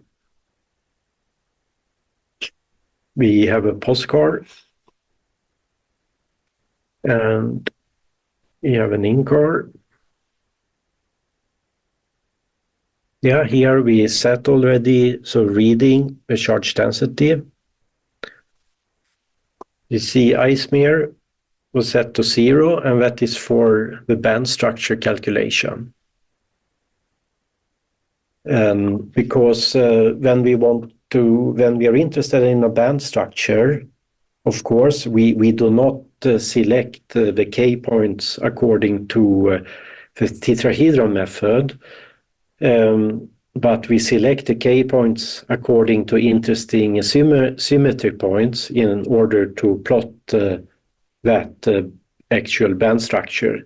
So that means we cannot use the tetrahedron method. And if one anyway sets it, I'm not sure, maybe VASP would just ignore that setting. Yeah, we can have a look at the K points file. Okay, I see here that I had a small difference compared with what I wrote on this web page. So on this, so I think I will do like this. So I will copy this maybe to backup file. So I noticed here I would also put in a comment the type of symmetry point. I think it's supposed to be able to be read by the different software, so it actually can know and plot the correct labels. So this might be some oversight which I made that I forgot to put them here. But it's quite easy, as you can see, to fix it. Well, since I have the description in front of me, I would not remember the symmetry points by heart, I guess, in the band structure. Okay, U. Okay, and gamma. Okay, so now the file looks like in the example on my web page. So we have the K points along these lines, which we saw. And we see this value 10. This will give us 10 points per line. And line is a keyword to generate a band structure. Because we remember that otherwise we would have this would be our file for the mesh. So we can just, oops, let's see, yeah. We remember it looked like this when we were just doing a density of state or a regular type of calculation. Yeah, and these are in the reciprocal space. So they are K points, and the weights for all these points were 1. And now, okay, similar as for the tensor state example, which I selected, is to copy this charge car file, so which we had from the yesterday, and it was this 3.9. Okay, so like this. And we see we put this E charge equals to 11, so it will be red now. And we can just submit this to a queue. Can have a look.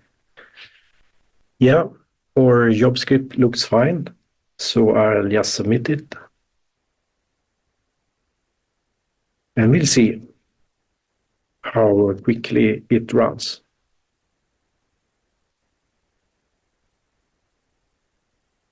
And as usual, it's a prioritized job.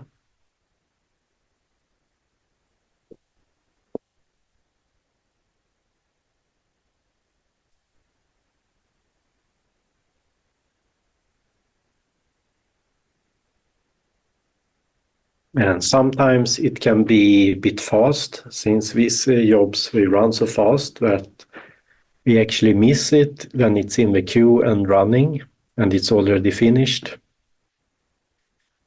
Yeah, we'll wait a little bit.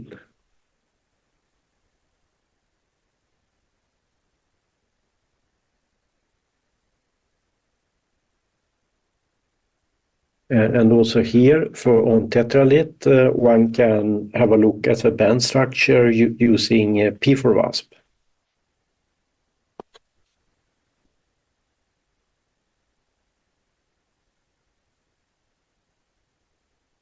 Yeah. Okay. So it's finished. Yeah, we didn't see any warnings in the Slurm output file this time.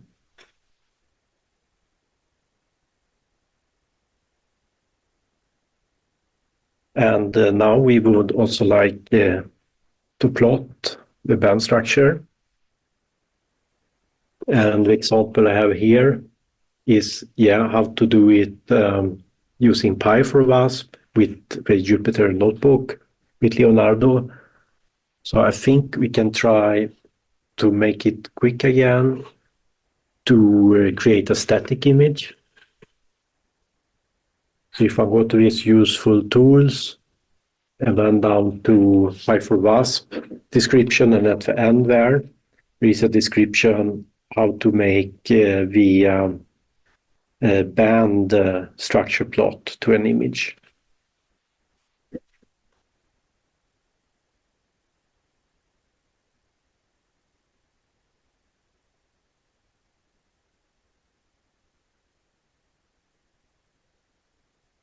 Yeah. And compared with the Jupyter, I think the difference is basically just this underscore, well, this to underscore image part. Otherwise, it's quite similar to as what you would instruct inside the Jupyter lab. Okay. And we run it.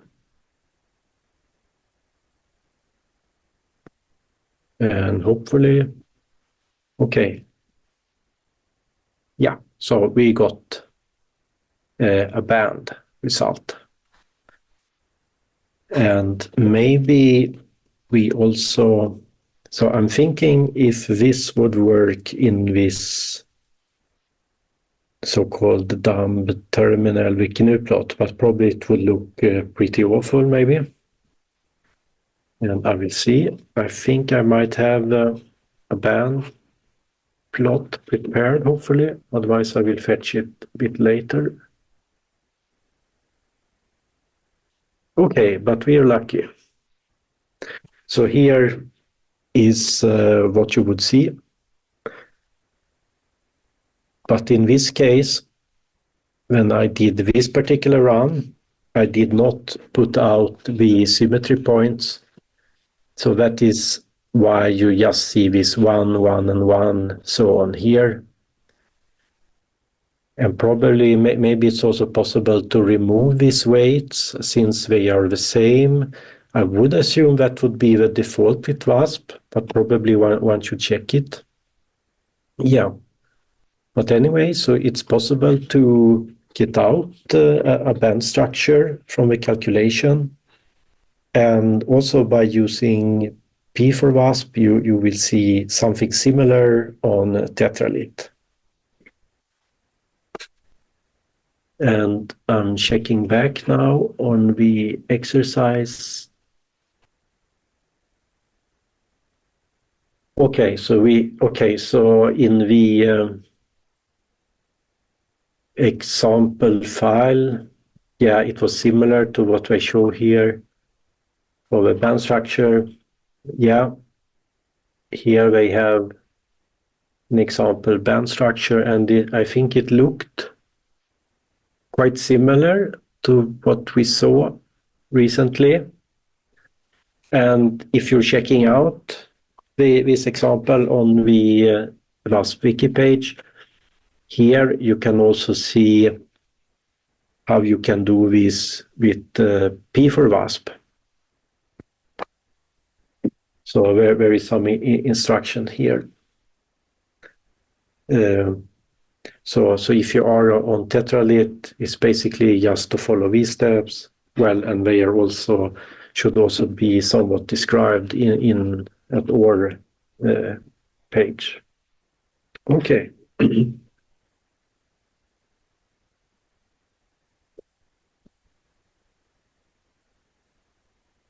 Yes. And I think that was quite similar. We can probably go back. Yeah, quite similar, I'd say, right? Okay. And here was also a suggestion for some extra tasks. So if I go to this very, very useful page for the Bilbao crystallographic server, so one can have a look, for instance, at the different paths where we ran zone for the face-centered cubic systems. And it's a description here how you can go there to have a look at it also. Okay, but I think that was most for this exercise. I'm thinking if there are some more interesting points here to bring up, specifically for the band structure.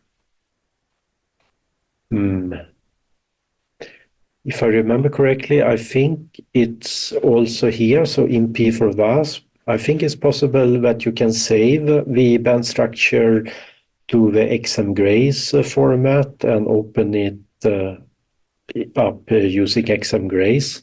So you have this .agr type of file.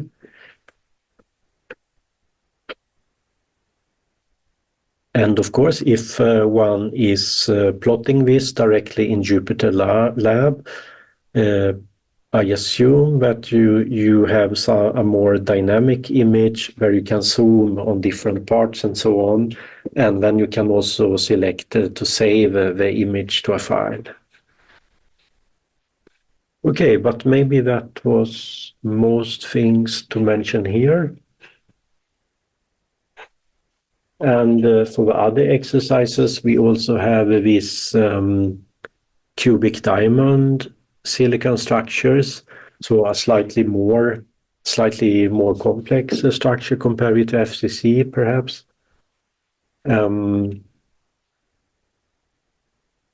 it's slightly similar, I'd say.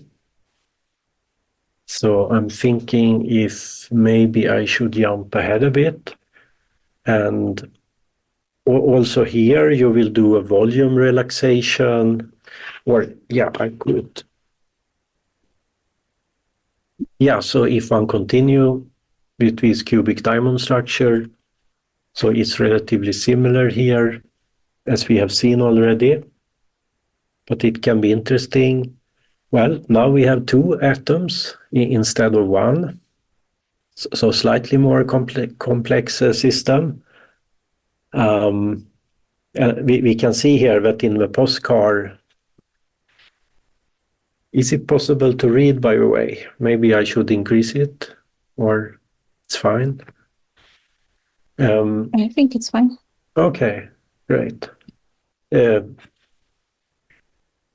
Yeah, so we see that now we have positions here for two silicon atoms.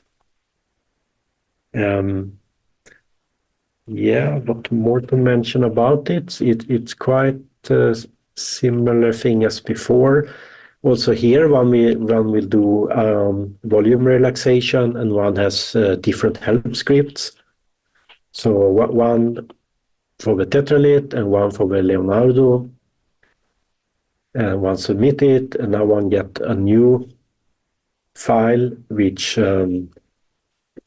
summarizes the total energies at the different lattices. And also here one can check with the GNU plot for a quick view on it. And on tetralit, for a GNU plot, it should automatically open up a window if you are using a Finlink login.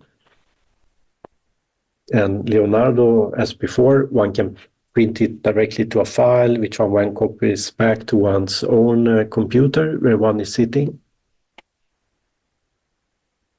But otherwise, it's quite similar. Also here, one do an equation of state calculation, and one use these good tools which are provided with the ASE package.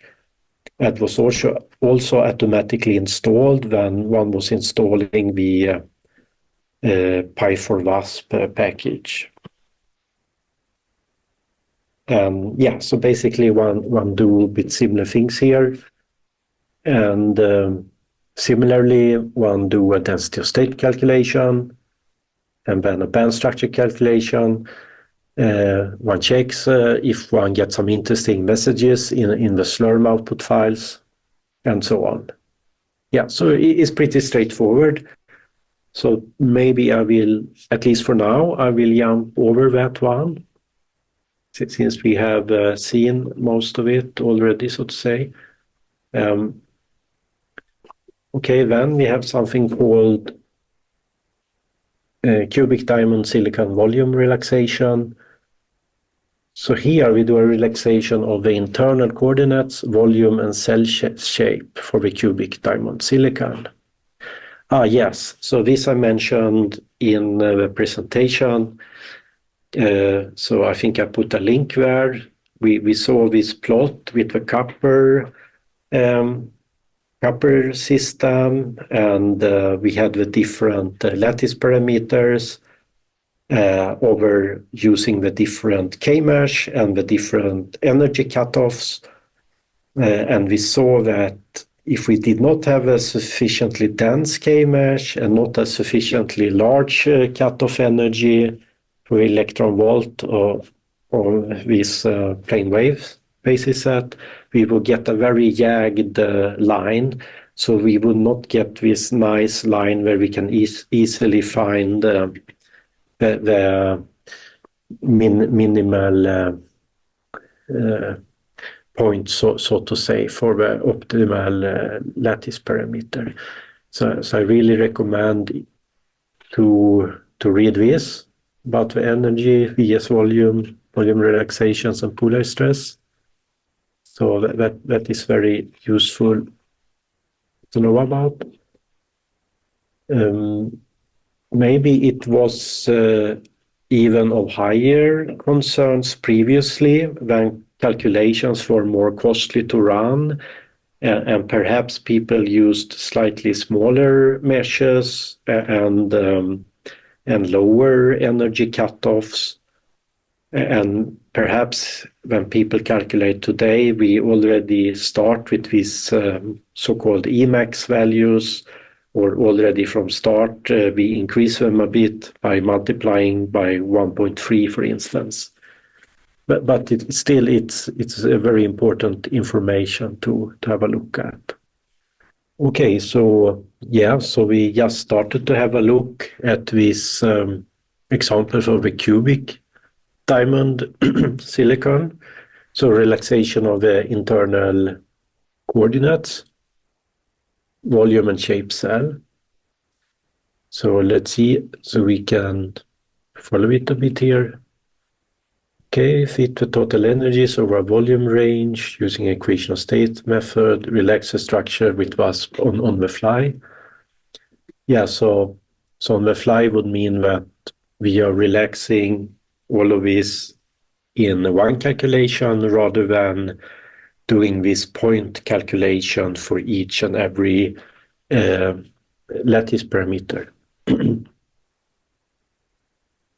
Yeah, the first approach, it says, was done in the previous example. Yeah, that one we jumped over a bit since it basically repeated the steps of the FCC. So in this example, it's this second approach. So for the polar stress. So I will just check a bit here to remind myself about this example. Yeah. Okay, but it looks fairly straightforward. So I will go back to the terminal screen for Leonardo. And probably at some point later, I should switch to Tetralit and show a bit how it works there. Yeah, but now I think we're back on the terminal screen. So for Leonardo. Okay, so let's see.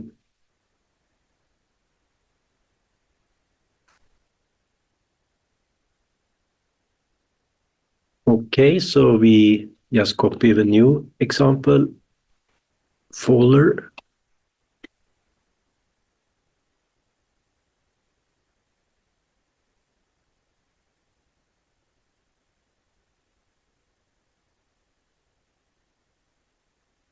And we need the same potential file as before for silicon.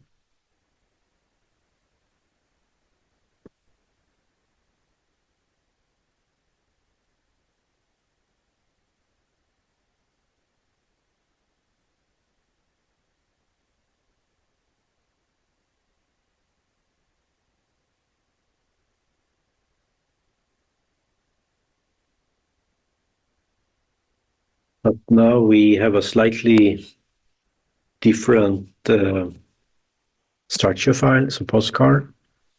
Yeah.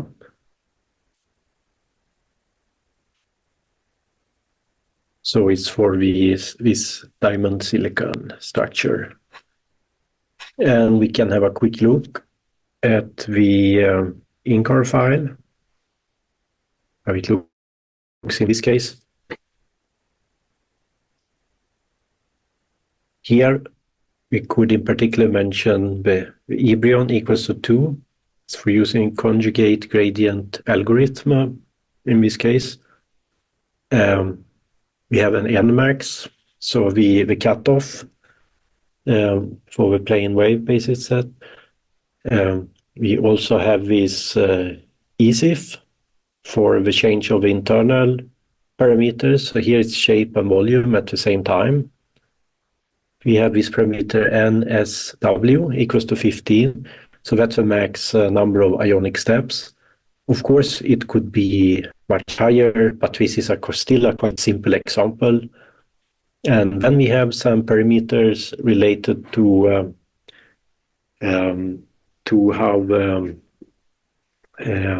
how accurate, so to say, to do these steps. So here is the default. So EDIF is the default stop value for a difference in total energy between the steps. And then we also have this EDIF-G.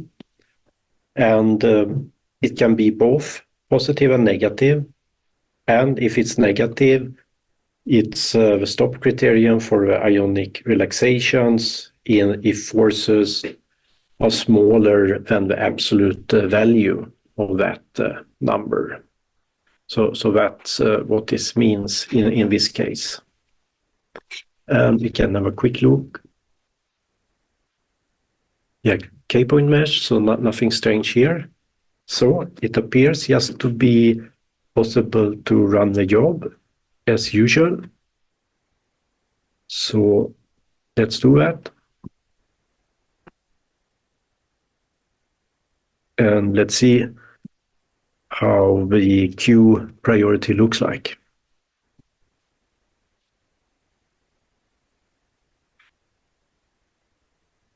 It seems to have a high priority.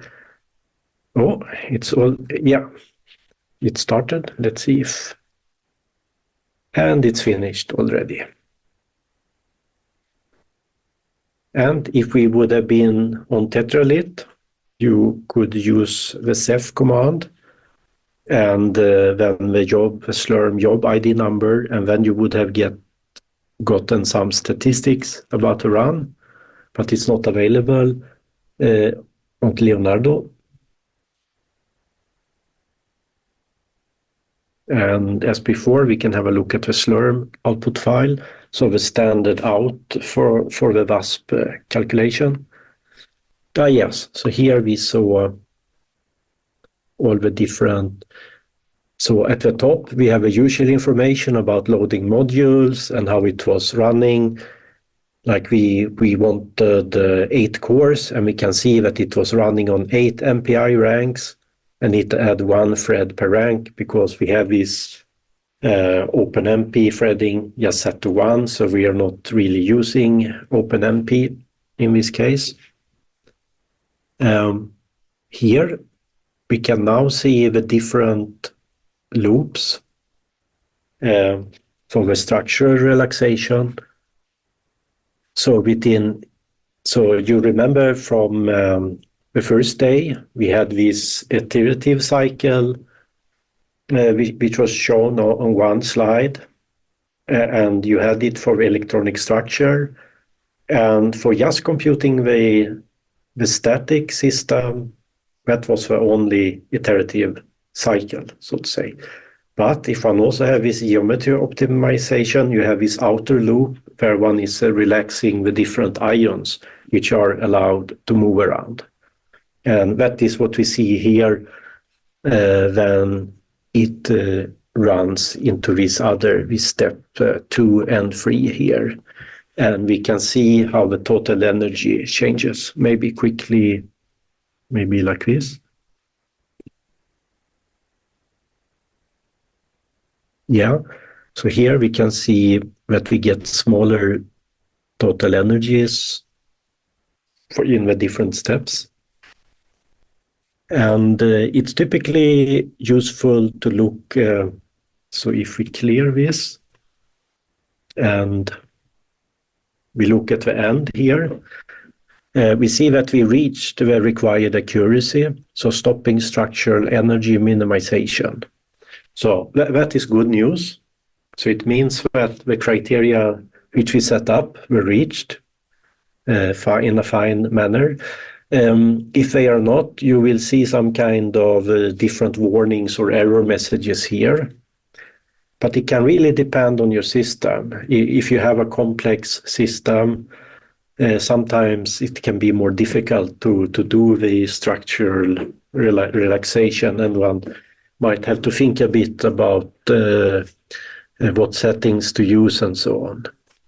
So it's good to have a look what it says in the output.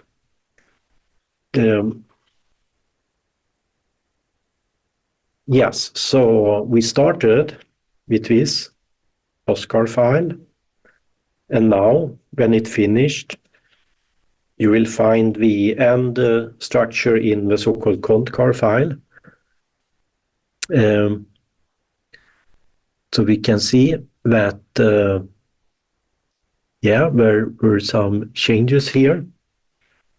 It's probably easier if one visualizes the structure and then have a look and compare between the start and stop.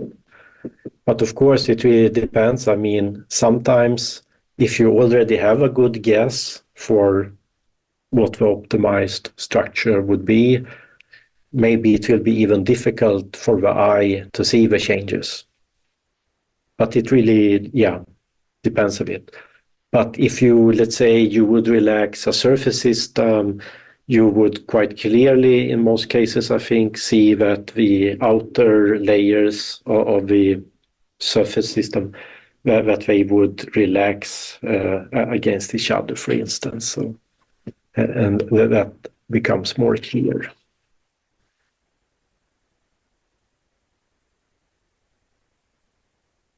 Maybe we also have, you have also the exstat car file, so that will show you the in-between systems which are reached in all of these steps. And in this case, it was quite straightforward. We saw that we only had these 3 iterative steps. And if we're interested in the timing of the different steps, as before, we can have a look at this loop. And here we see the CPU time. Yeah, it goes quite fast. And the loop plus is the sum of all these different steps here, like this.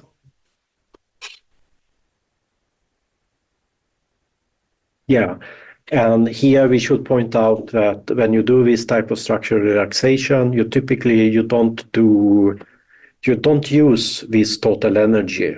I mean, you just use it as an indicator that you have reached the structure with the minimal total energy, but you don't use this value in itself to compare with other structures. For that, you should take the cont car, you copy it to a post car, and then you do a static calculation and run it. Veine, Yes, we have a problem with the permission obtaining some files if you look in the chat. Okay. Yeah, I can have a look.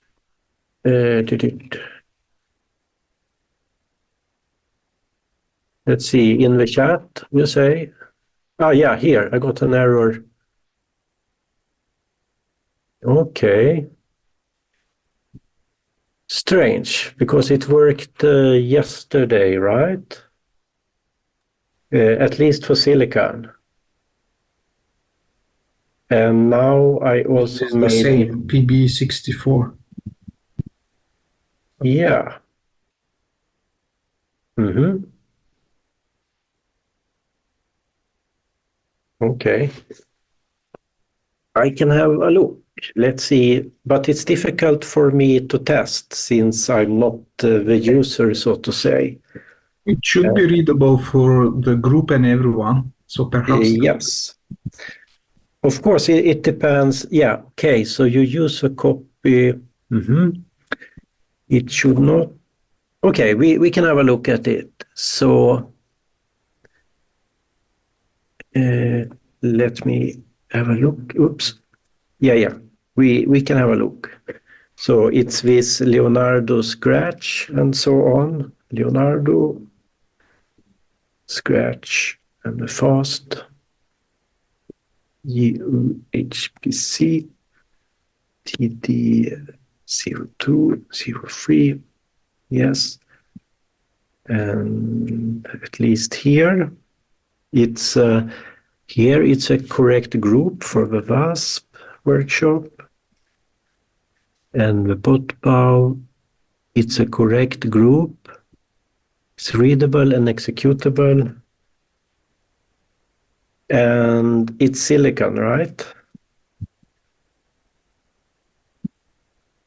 Yeah, I can do like this. I mean, this only suggests that the user is not in the group of the lab, or because okay. the folder is restricted still to the project. Yes, but that makes sense because there is a restriction for course participants, right? That makes sense. Yeah. Okay. Yes, still, okay, I thought, okay, but the pod car is readable for everyone now, because as long as you belong to the course group, I mean, if you're outside, yes, if you are not in the course group, then you don't have access, but if you are in the course group, you should have access, right? So the user with problem, probably we can check if it's a proper setup for this group. Read one, if you just check with groups on the command line. Yeah, so one can type groups. Yes. And then we can see I'm a member of these three groups.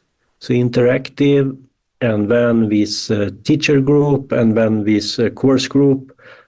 And the problem yesterday was that the stuff I created, it ended up automatically into this interactive, I think. But today, at least these podcasts are readable. So if you are in the in this EuroCC TD, okay, interesting. So it worked before the break. That's interesting. So what happened during the break? Did you log out and log in? I will try that one. Yeah. That's a typical test, I guess. Yeah. Okay, maybe Leonardo works in mysterious ways, maybe. I know that they had some problem with the file system, but that was on this other partition. Strange. Yeah, okay. So what happens if I could try to I got one solution. If you can create a folder under the EuroCC TD02, 03, 0 directory, and using your username, then you can copy this podcast to your local directory. So let's see. Yeah, let's see. I created one. Here. So I don't understand, because it is a correct group setting, so it doesn't make sense that it doesn't work to copy it actually.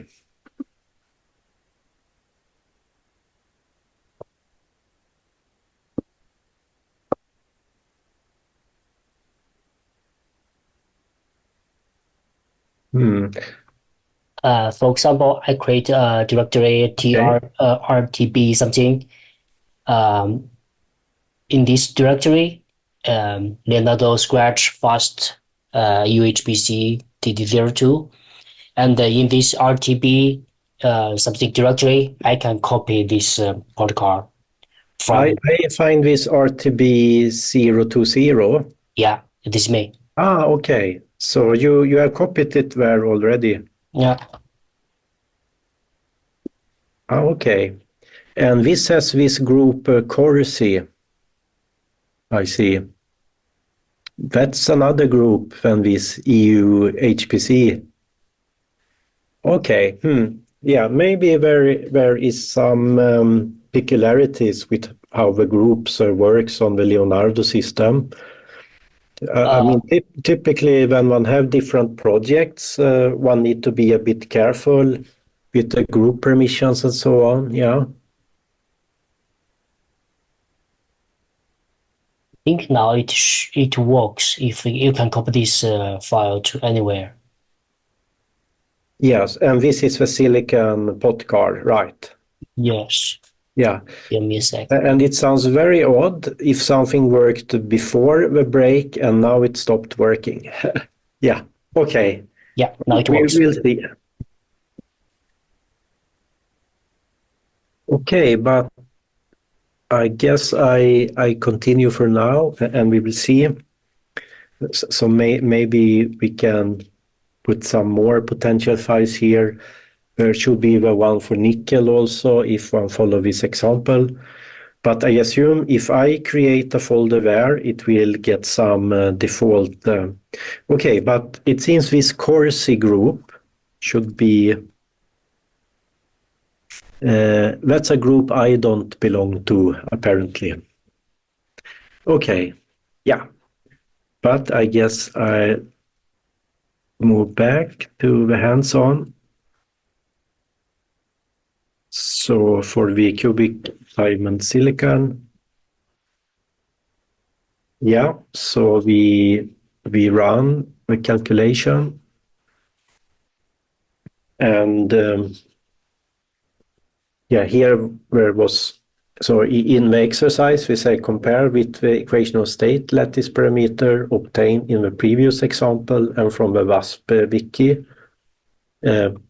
Okay, so here, yeah, so Jonglei in the chat where it seems to be still a problem with copying also from this folder.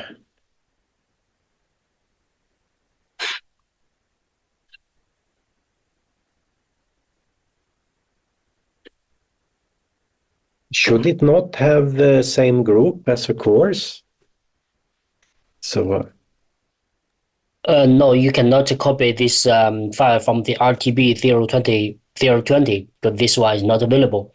You can copy from the WASP WS 2024 port pool and let's see. yeah. You can copy everything from And of course, I mean, if you have this potential file from a previous example, so just copy it from there.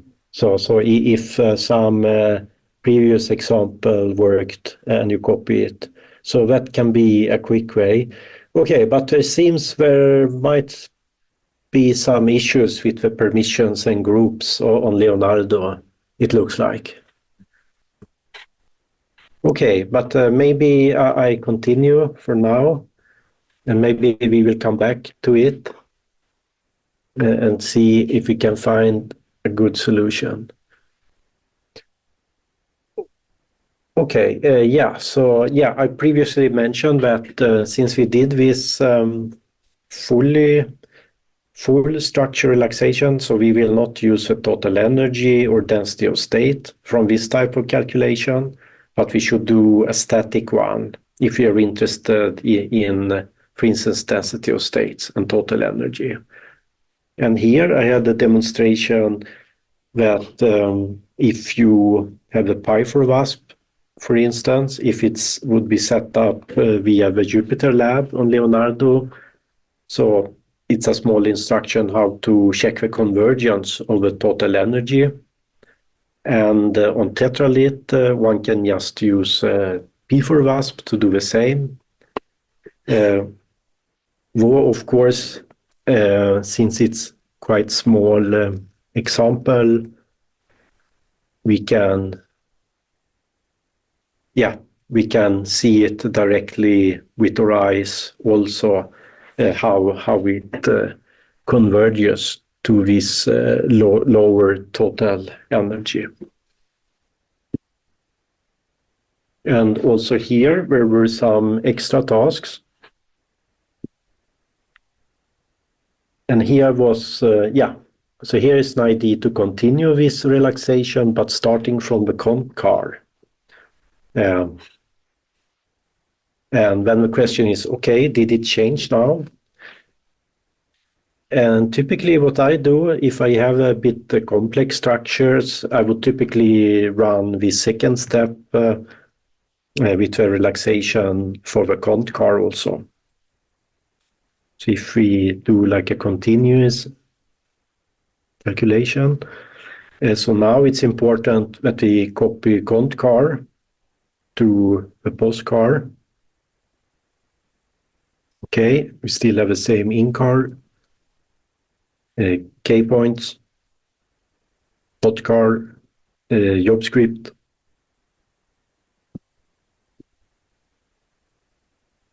And we can just run it again. So here, just checking the post car. Yes, this was the cont car, which we had before. Oops, so like this. And we submit it. Yeah, and if you see strange short commands, it's because I put in the alias in my bash RC, because I get a bit tired if I going to type SQ minus U V Olof, so every time. So I typically like to define some short commands. So I think I put them in my bash RC. Like this, yeah, SQ is typically feels a bit too long for me.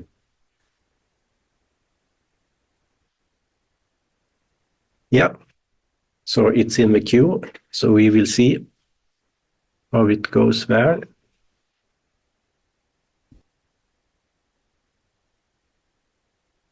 Aha, SQ minus ME.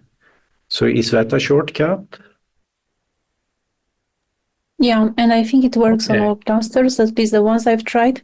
Oh, okay. Thanks. I didn't know about it. Yeah. Yeah, there are usually many shortcuts, and our fingers will get tired if we type everything, so to say. Yeah.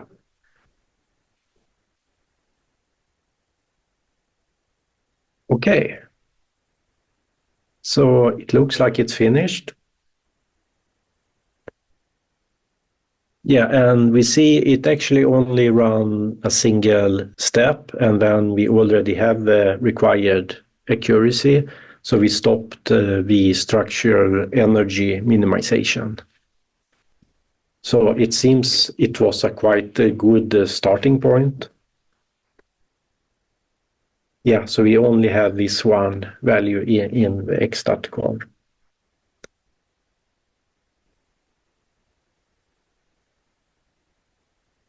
Well, we had a tiny...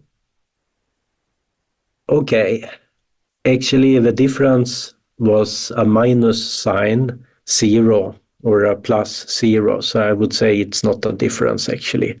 Yeah. But typically with a more complex system, you would see some difference in the last digits typically. But it would not affect the total energies very much, since it's typically extremely tiny differences.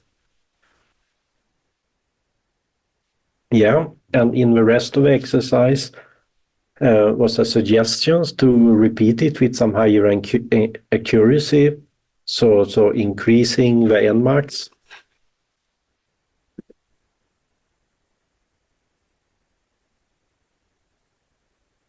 Yeah, we see it was 245. So for instance, if we want to have it higher by 1.3, so it would be roughly, so 245, yeah, 320, let's say. And also using this precision equals to accurate and set a smaller difference for EDIF. And then the question is, would one get some smaller values for the lattice parameter in the end? Yeah. And I'm thinking, yeah, maybe perhaps I will skip that one.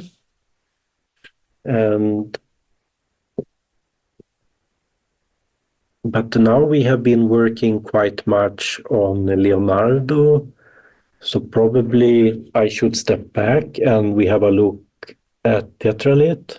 So comparing the exercises between Tetralit and Leonardo, so they are quite similar. The difference is basically that on Tetralit, if you want to work with pre-processing, post-processing, you have slightly more options and you can work with graphics environment. So this is a virtual desktop called FinLink, which we use at NSC.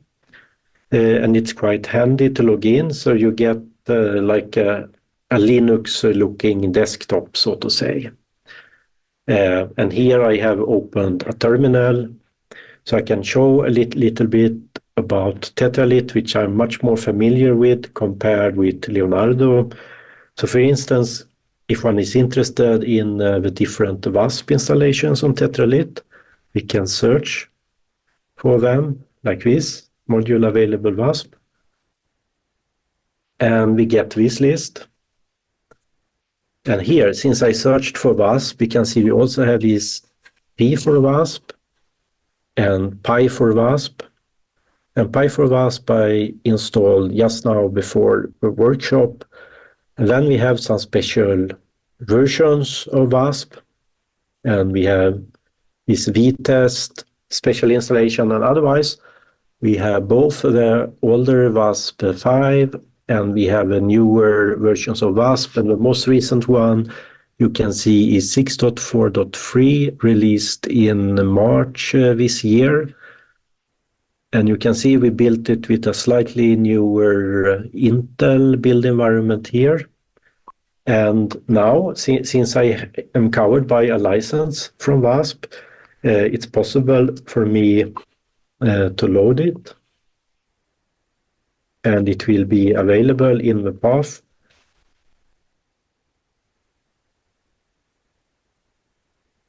Yeah. But of course, now I'm on the login node, and typically we don't want to run jobs on the login node, and that's therefore we submit them to the queue. But I mentioned quite many times about this P4VASP software. You can see it's available here, and we can load it. P4VASP, like this, and start it like this. And now we should get a graphics window showing it. But it might take some time also. Yeah. And well, typically it will print out some stuff in the background in the terminal, but you can ignore that. It's typically related to different things with the graphics. So it typically looks much more serious than it is. Okay, so here one can, for instance, load some calculation one have done. And I will see. So if I want to do a quick demonstration, let's see here. Yeah. So I think I managed to do a few tests for the workshop. Let's see. This one maybe. Okay. So FCC silicon. And here we should load this wasprun.xml file. Okay, like this. And now we can use P4VASP to have a look at different properties. And let's see here. We can check the convergence. So here we remember there were not so many small electronic steps in order to converge FCC silicon, but we can have a look. Okay. Here I didn't see so much actually. So maybe it didn't work. Okay, or maybe I did not actually finish this calculation. That could be that could be a problem also. Let me just check if I can see anything from this. Okay. So here you see a quite bad looking density of states, but that is because this calculation was not really suited for doing a density of state calculation. Since it's an output, you can still plot it and have a look at it. But of course, for a better one, you should use a tetrahedron method and probably a denser K-mesh. So that's the reason why it doesn't look so beautiful in this case. And I think I also saw the band structure calculation. So if we go up here, let's see how this one looks like. So now I'm loading this for the silicon FCC band structure. Okay, here we got a slightly different density of states, but we are not interested in the densities of states for this case. We're interested in the band. So let's see if it works out. Yes, I think it should be just those plus bands. No. Okay. Yeah, I forgot. So I need to select the bands here. Yeah. And as we remember, it looks quite similar to as it was before.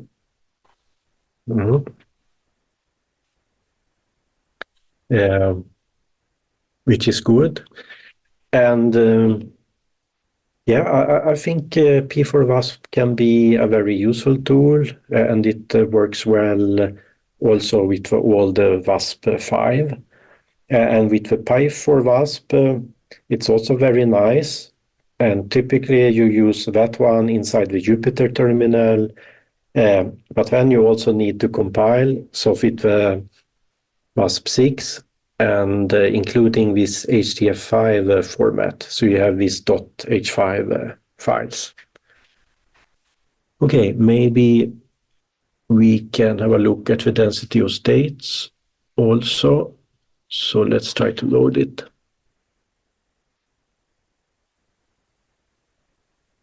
Once again, I go to a particular calculation and I load this wasprun.xml. Yeah, and this was a density of state calculation, so not a band structure calculation, and that's why it looks a bit crazy if you're trying to plot its band structure.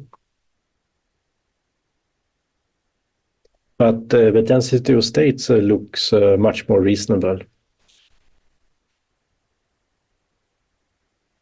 And it's also possible to, for instance, we can have both density of states and bands. Well, but the bands will not look good for this particular type of calculation. Okay, so this was quite a brief demonstration of P4VASP. I think I can show. So another quite nice one is Vesta. So for having a look at the structures. And it's easy to install it on your local system if it's Windows or Mac or Linux also. And probably many of you are familiar already with it. So here we can, for instance, we can open, I try to go back to where we were.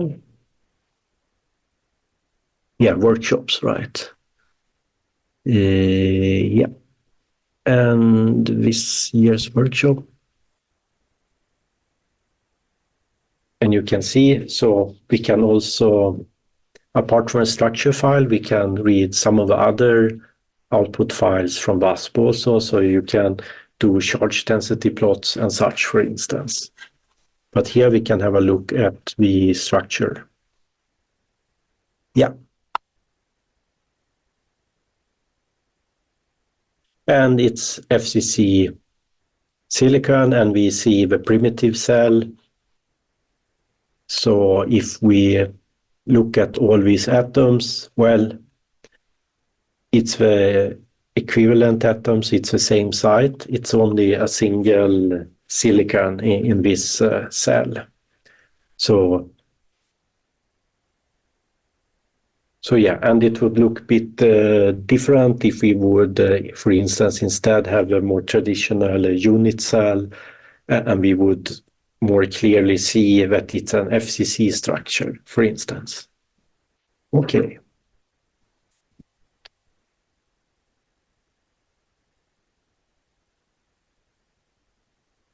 And also on Tetralit, so I can hide this one. And a recently installed software is Py4VASP.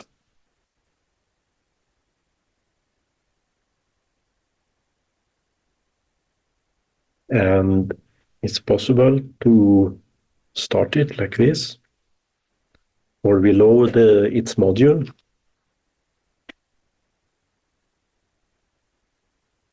Yeah, we can see it's loaded here, so Py4VASP. And then we can actually, should be able to start Jupyter Lab. And one could work interactively directly on the login node. Of course, I mean, for heavier processing, one shouldn't really use the login node so much. But for some quick things, it's probably fine. And if one would use too much resources, one's processes might get shut down at some point. And if this works, it might take some time, but I think it should start a web browser and then automatically go to Jupyter Lab. Yeah.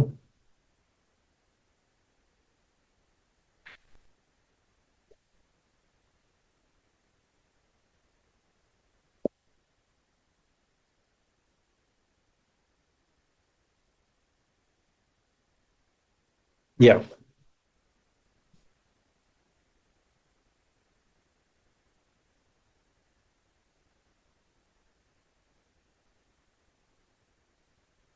Okay, so here we had a session running, and from here we should now have the Py4VASP included, since that was installed in this module which I loaded. So that means together with Py4VASP, apart from Jupyter, you also have a ASC, for instance, so one could also use ASC in the notebook. So let's see, I think it's probably just to start like this, right? And here one could now, for instance, go to these certain directories. So here I will use it in a slightly primitive way. So by just pressing play, I can see, okay, I'm in my home folder, but I want to go to these workshops. Okay. So this is maybe a slightly primitive use. So just having a look, okay, where am I? Okay, I want to go to this VASP. Yeah, April.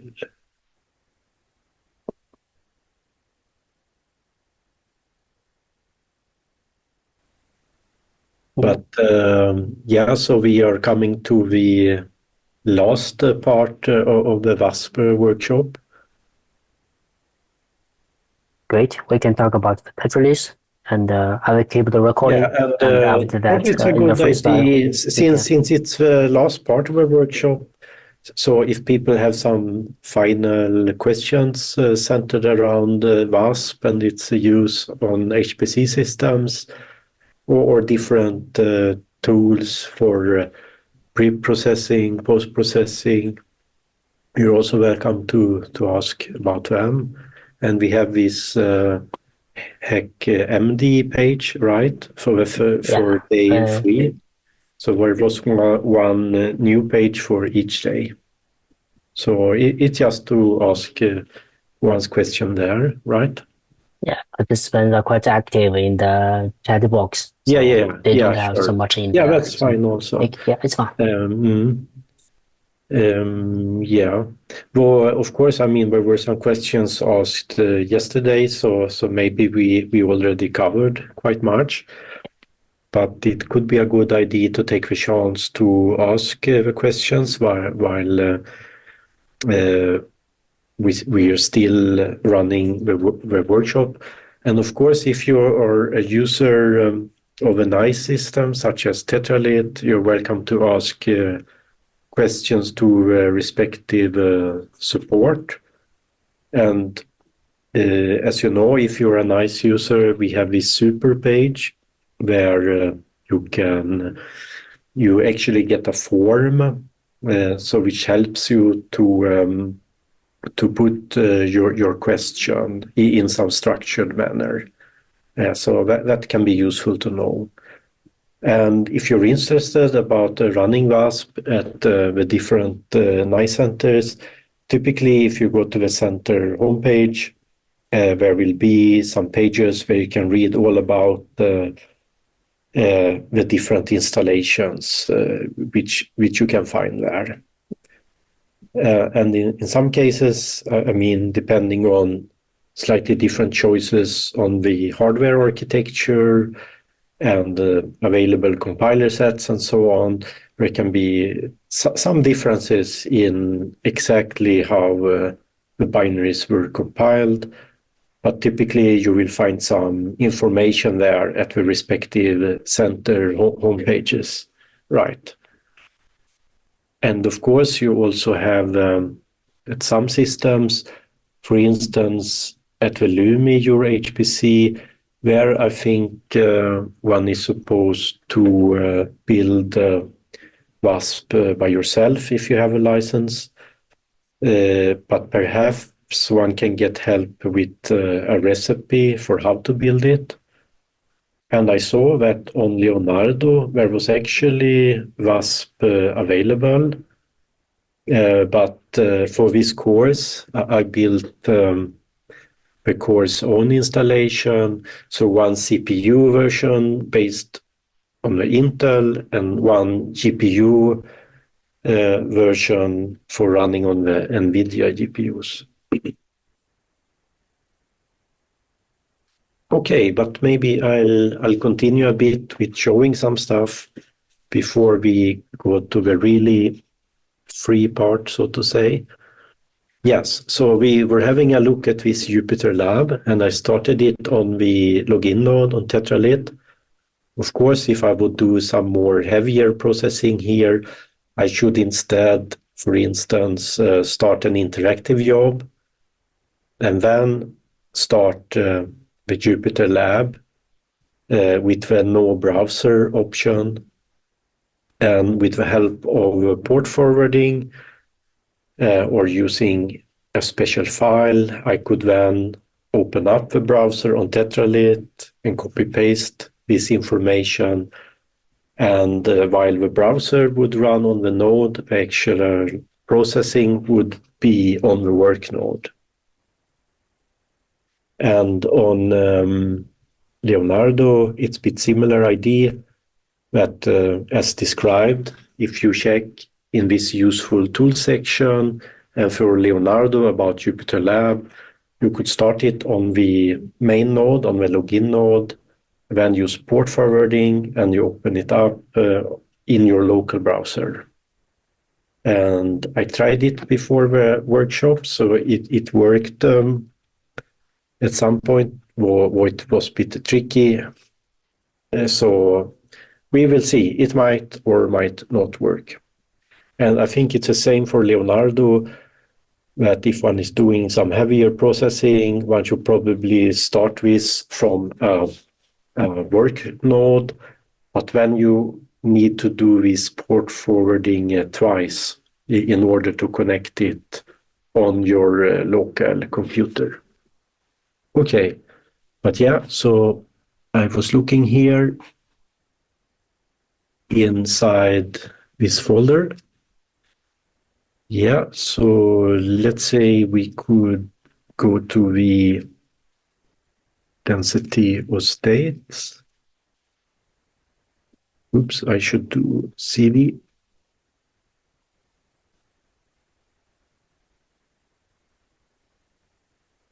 Okay, one step more.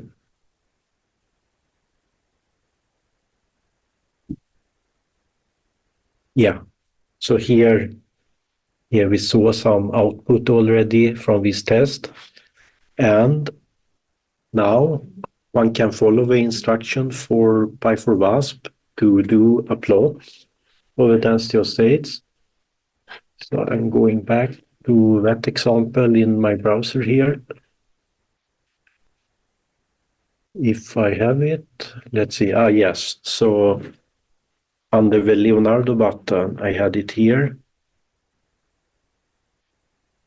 So it would look like this. Oops. Yes. The copy paste can be a bit finicky here. Let's see. Okay.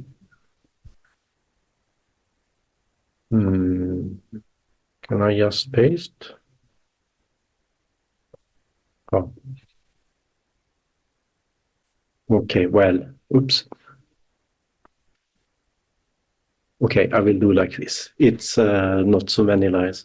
So we import Py4VASP and we define this mycalc equals to Py4VASP dot calculation from path. And now we are standing in the correct path, so we can do like this. So with the dot, we indicate that we are here. And then one can start the density of state plot, mycalc dot do's plot, like this. And now we run this. And we can see here that when this IPy kernel is busy now, so it's working, so that's good. And it might take some time. And also it's a login node, so it's typically not extremely fast. On Tetralit at least. Okay, so here we got something. So here we got a similar density of state plot as before, well, just the total density of states. And we also have many different options to look at different orbitals, for instance. I'm seeing here, I'm looking at the guide. So if one is checking the Py4VASP quick guide under the useful tools, we can see, yeah, so we can, for instance, plot, if we want to plot the SP and D. Let's see, maybe I'm able to copy cell, paste. Can I do like this? Okay. Yeah, I'm probably doing it in a bit stupid way, but at least I managed to copy it. So I wanted to save this one, but maybe we can try something else here. For instance, if you want to see SP and D, it's just to, oops.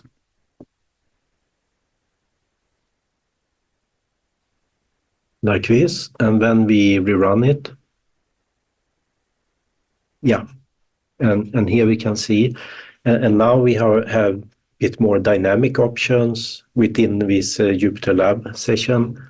So if we want to see this area, we can thus plot and we can get back to where we started and so on. So it's quite nifty to have. And it's also possible to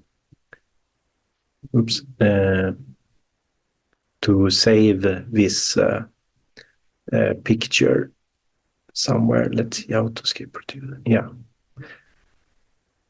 Yeah, so one can download this to a PNG file. Okay, so that was a short description of a Jupyter Lab. And now, so I just showed you some very basic things. So there are many other types of plots you can do. So for instance, one can look at the structure directly in Jupyter Lab. And I think it should be possible since Py4VASP should already be loaded. Oops. So I think, if I'm not mistaken, I hope it's possible to just write like, let's see if it works.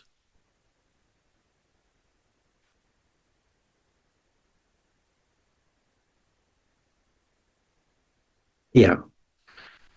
So here we see the silicon cell, but as we remember, it was quite simple. So it's maybe not very exciting in this case, but one can of course look at much more complicated structures.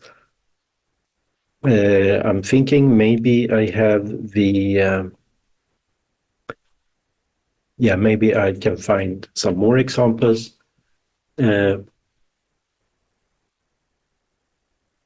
It's also possible to directly plot the energy convergence. So let's see here. Okay, maybe I should make it a bit. Yeah.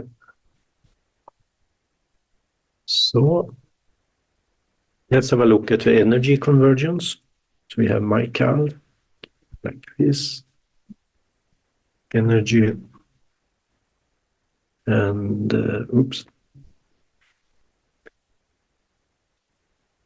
like this and plot. So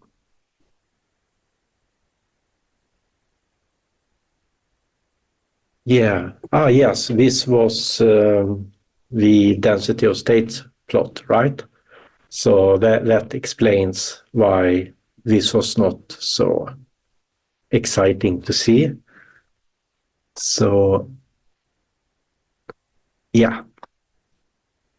So if I want to see something more exciting, probably we can go up a bit. I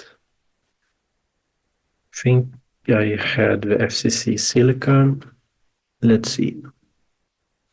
Yes. Let's see if I can run it directly. Okay, maybe I'm actually at the same step there. Yeah. Okay. I could try to use this one instead.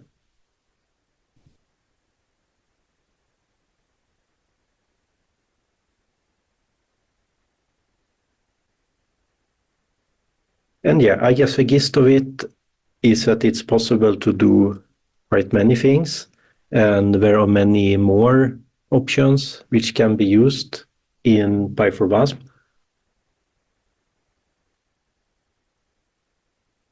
So let's see, yeah, I changed directory. Let's see if this works.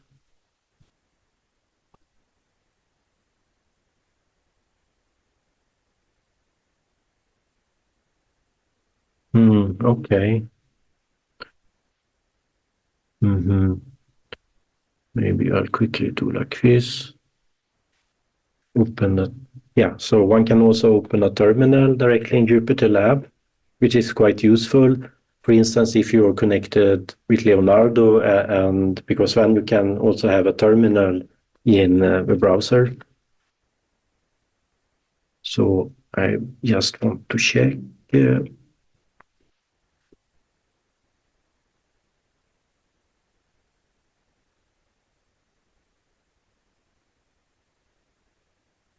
Okay, I thought I really should get a plot here. Yeah, so maybe I'm just doing something wrong.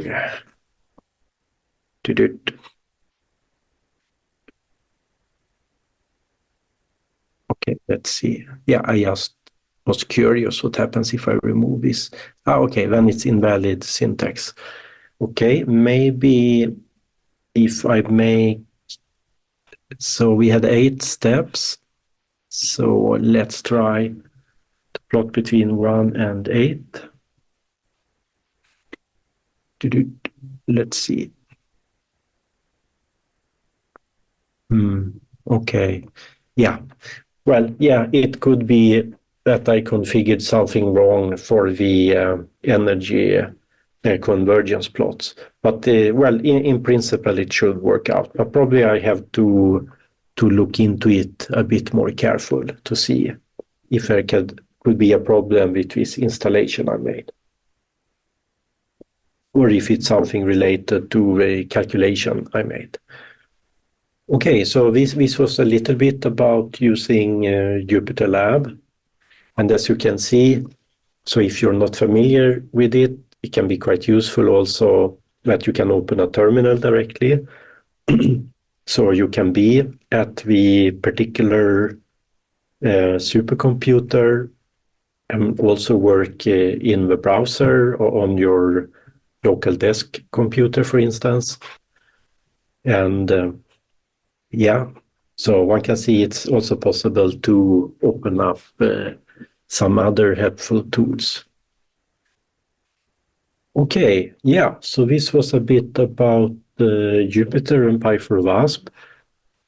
And probably I should demonstrate some more stuff, or maybe we could shut it down actually for now.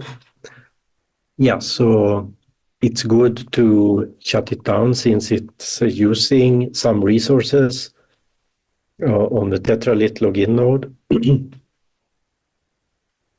So I will shut it down like this, or maybe I'll save it first. Can save it like VASP workshop test, so I can get back to it later on. Yeah, and now I shut it down. Okay, so now we're back in the terminal. And yes, so I showed you Vesta, and let's see what more do we have on Tetralit. Well, here you also have ASE. So, but actually now, since I loaded this Py4VASP module, I think ASE should actually be available. So I can do, maybe I think this particular installation was maybe done by Mamba, I forgot. But we can quickly do a pip list to see. Yeah, so it might take a short while to load.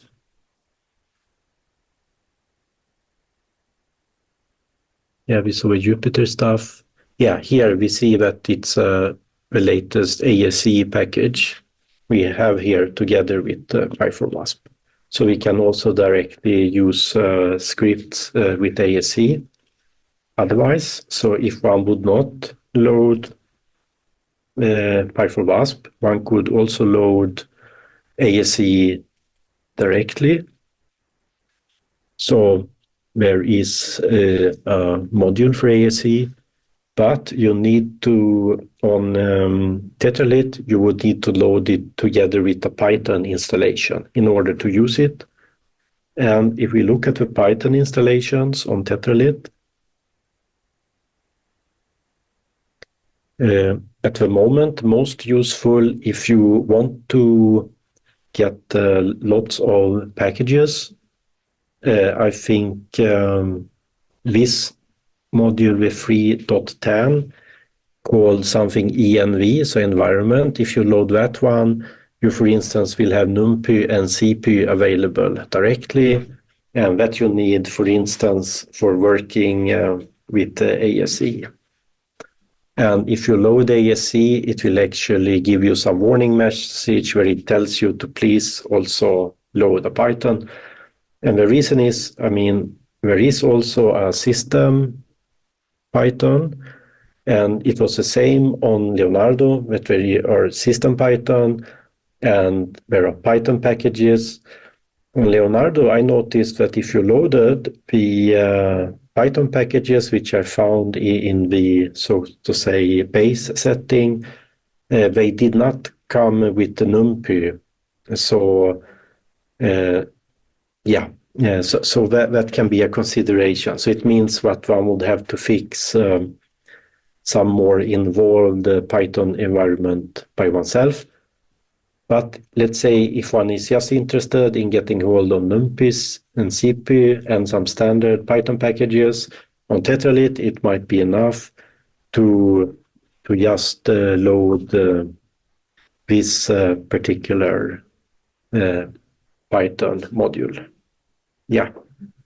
Okay. Let's see what more could be interesting here for Tetralit. Yeah, so we have all the typical tools as we have seen. Well, I like the SIF to cell tool.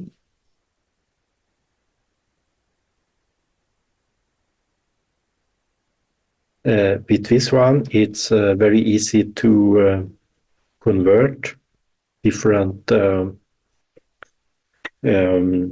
CIF structure files to a postcard format. So we can have a quick look.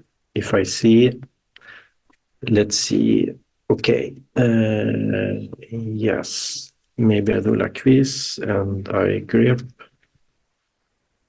SIF. Okay, so here I have a bunch. New test, copy. So we could just take one of these and see. So these are downloaded from this open crystallography database. So typically these are fetched from some published data. It can be some experimentalist, for instance. So we copy it here. And we can have a look. What was it? Okay, so this was from the Vykov reference. Okay, it seems to be FCC silver, I guess.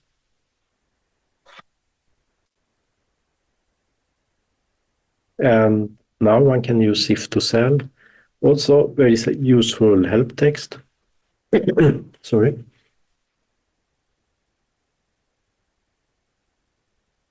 So you have quite many options. You can see you have many specific options actually directly for VASP, which might be useful depending on what you want to do. You can see it's related to a different type of vectors and settings, and if you want to have selective dynamics and things. Yeah, so this can be, and you also see that there are settings for many other things here. Yeah, I see in the chat, where is this Ovito? Yeah, I'm not sure if I heard about it. Probably I'll have a look at that one also. I like this SIF to cell because it's very fast and quite useful. So if we want to convert this to postcard, we can write like this. And it's done. Yeah, here we see it was silver. And my recommendation would be, so here, so by default, it did not put the element here, but it used this reference from Vykov and put it. So you can see actually This second line here is not a second line, but it's a continuation of the first line, you can see. So it's a comment line. So here I would suggest that one put silver like this, because otherwise it would not be recognized by Vesta and other software.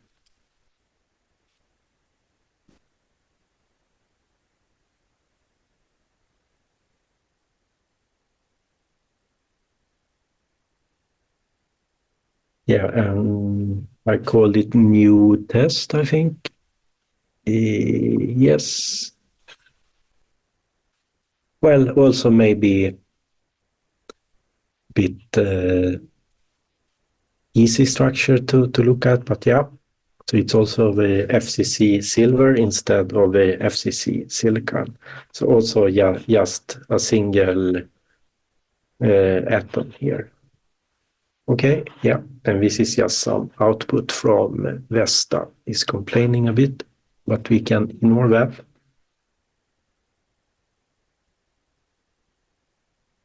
Okay, so I should mark this Orito and have a look at that one also.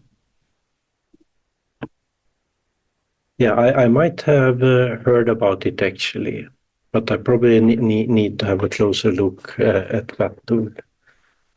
I can mention in general, it's good to hear about some new tools, in particular if there are some good tools for building supercells and structures. Sorry. Because, I mean, of course, there are open source tools and free to use tools where you can do that. Though if you're looking at commercial software, at least what I've seen is that typically you have many more options. For instance, if you're building slightly more complicated surfaces and so on. But it could be, of course, that I mean, that there are these useful tools, but I just haven't seen them yet. But it's always interesting to hear about. And some years ago, we provided this virtual nanolab for building structures, but its model for its licensing changed a bit, so we couldn't afford to provide it to our local users, unfortunately.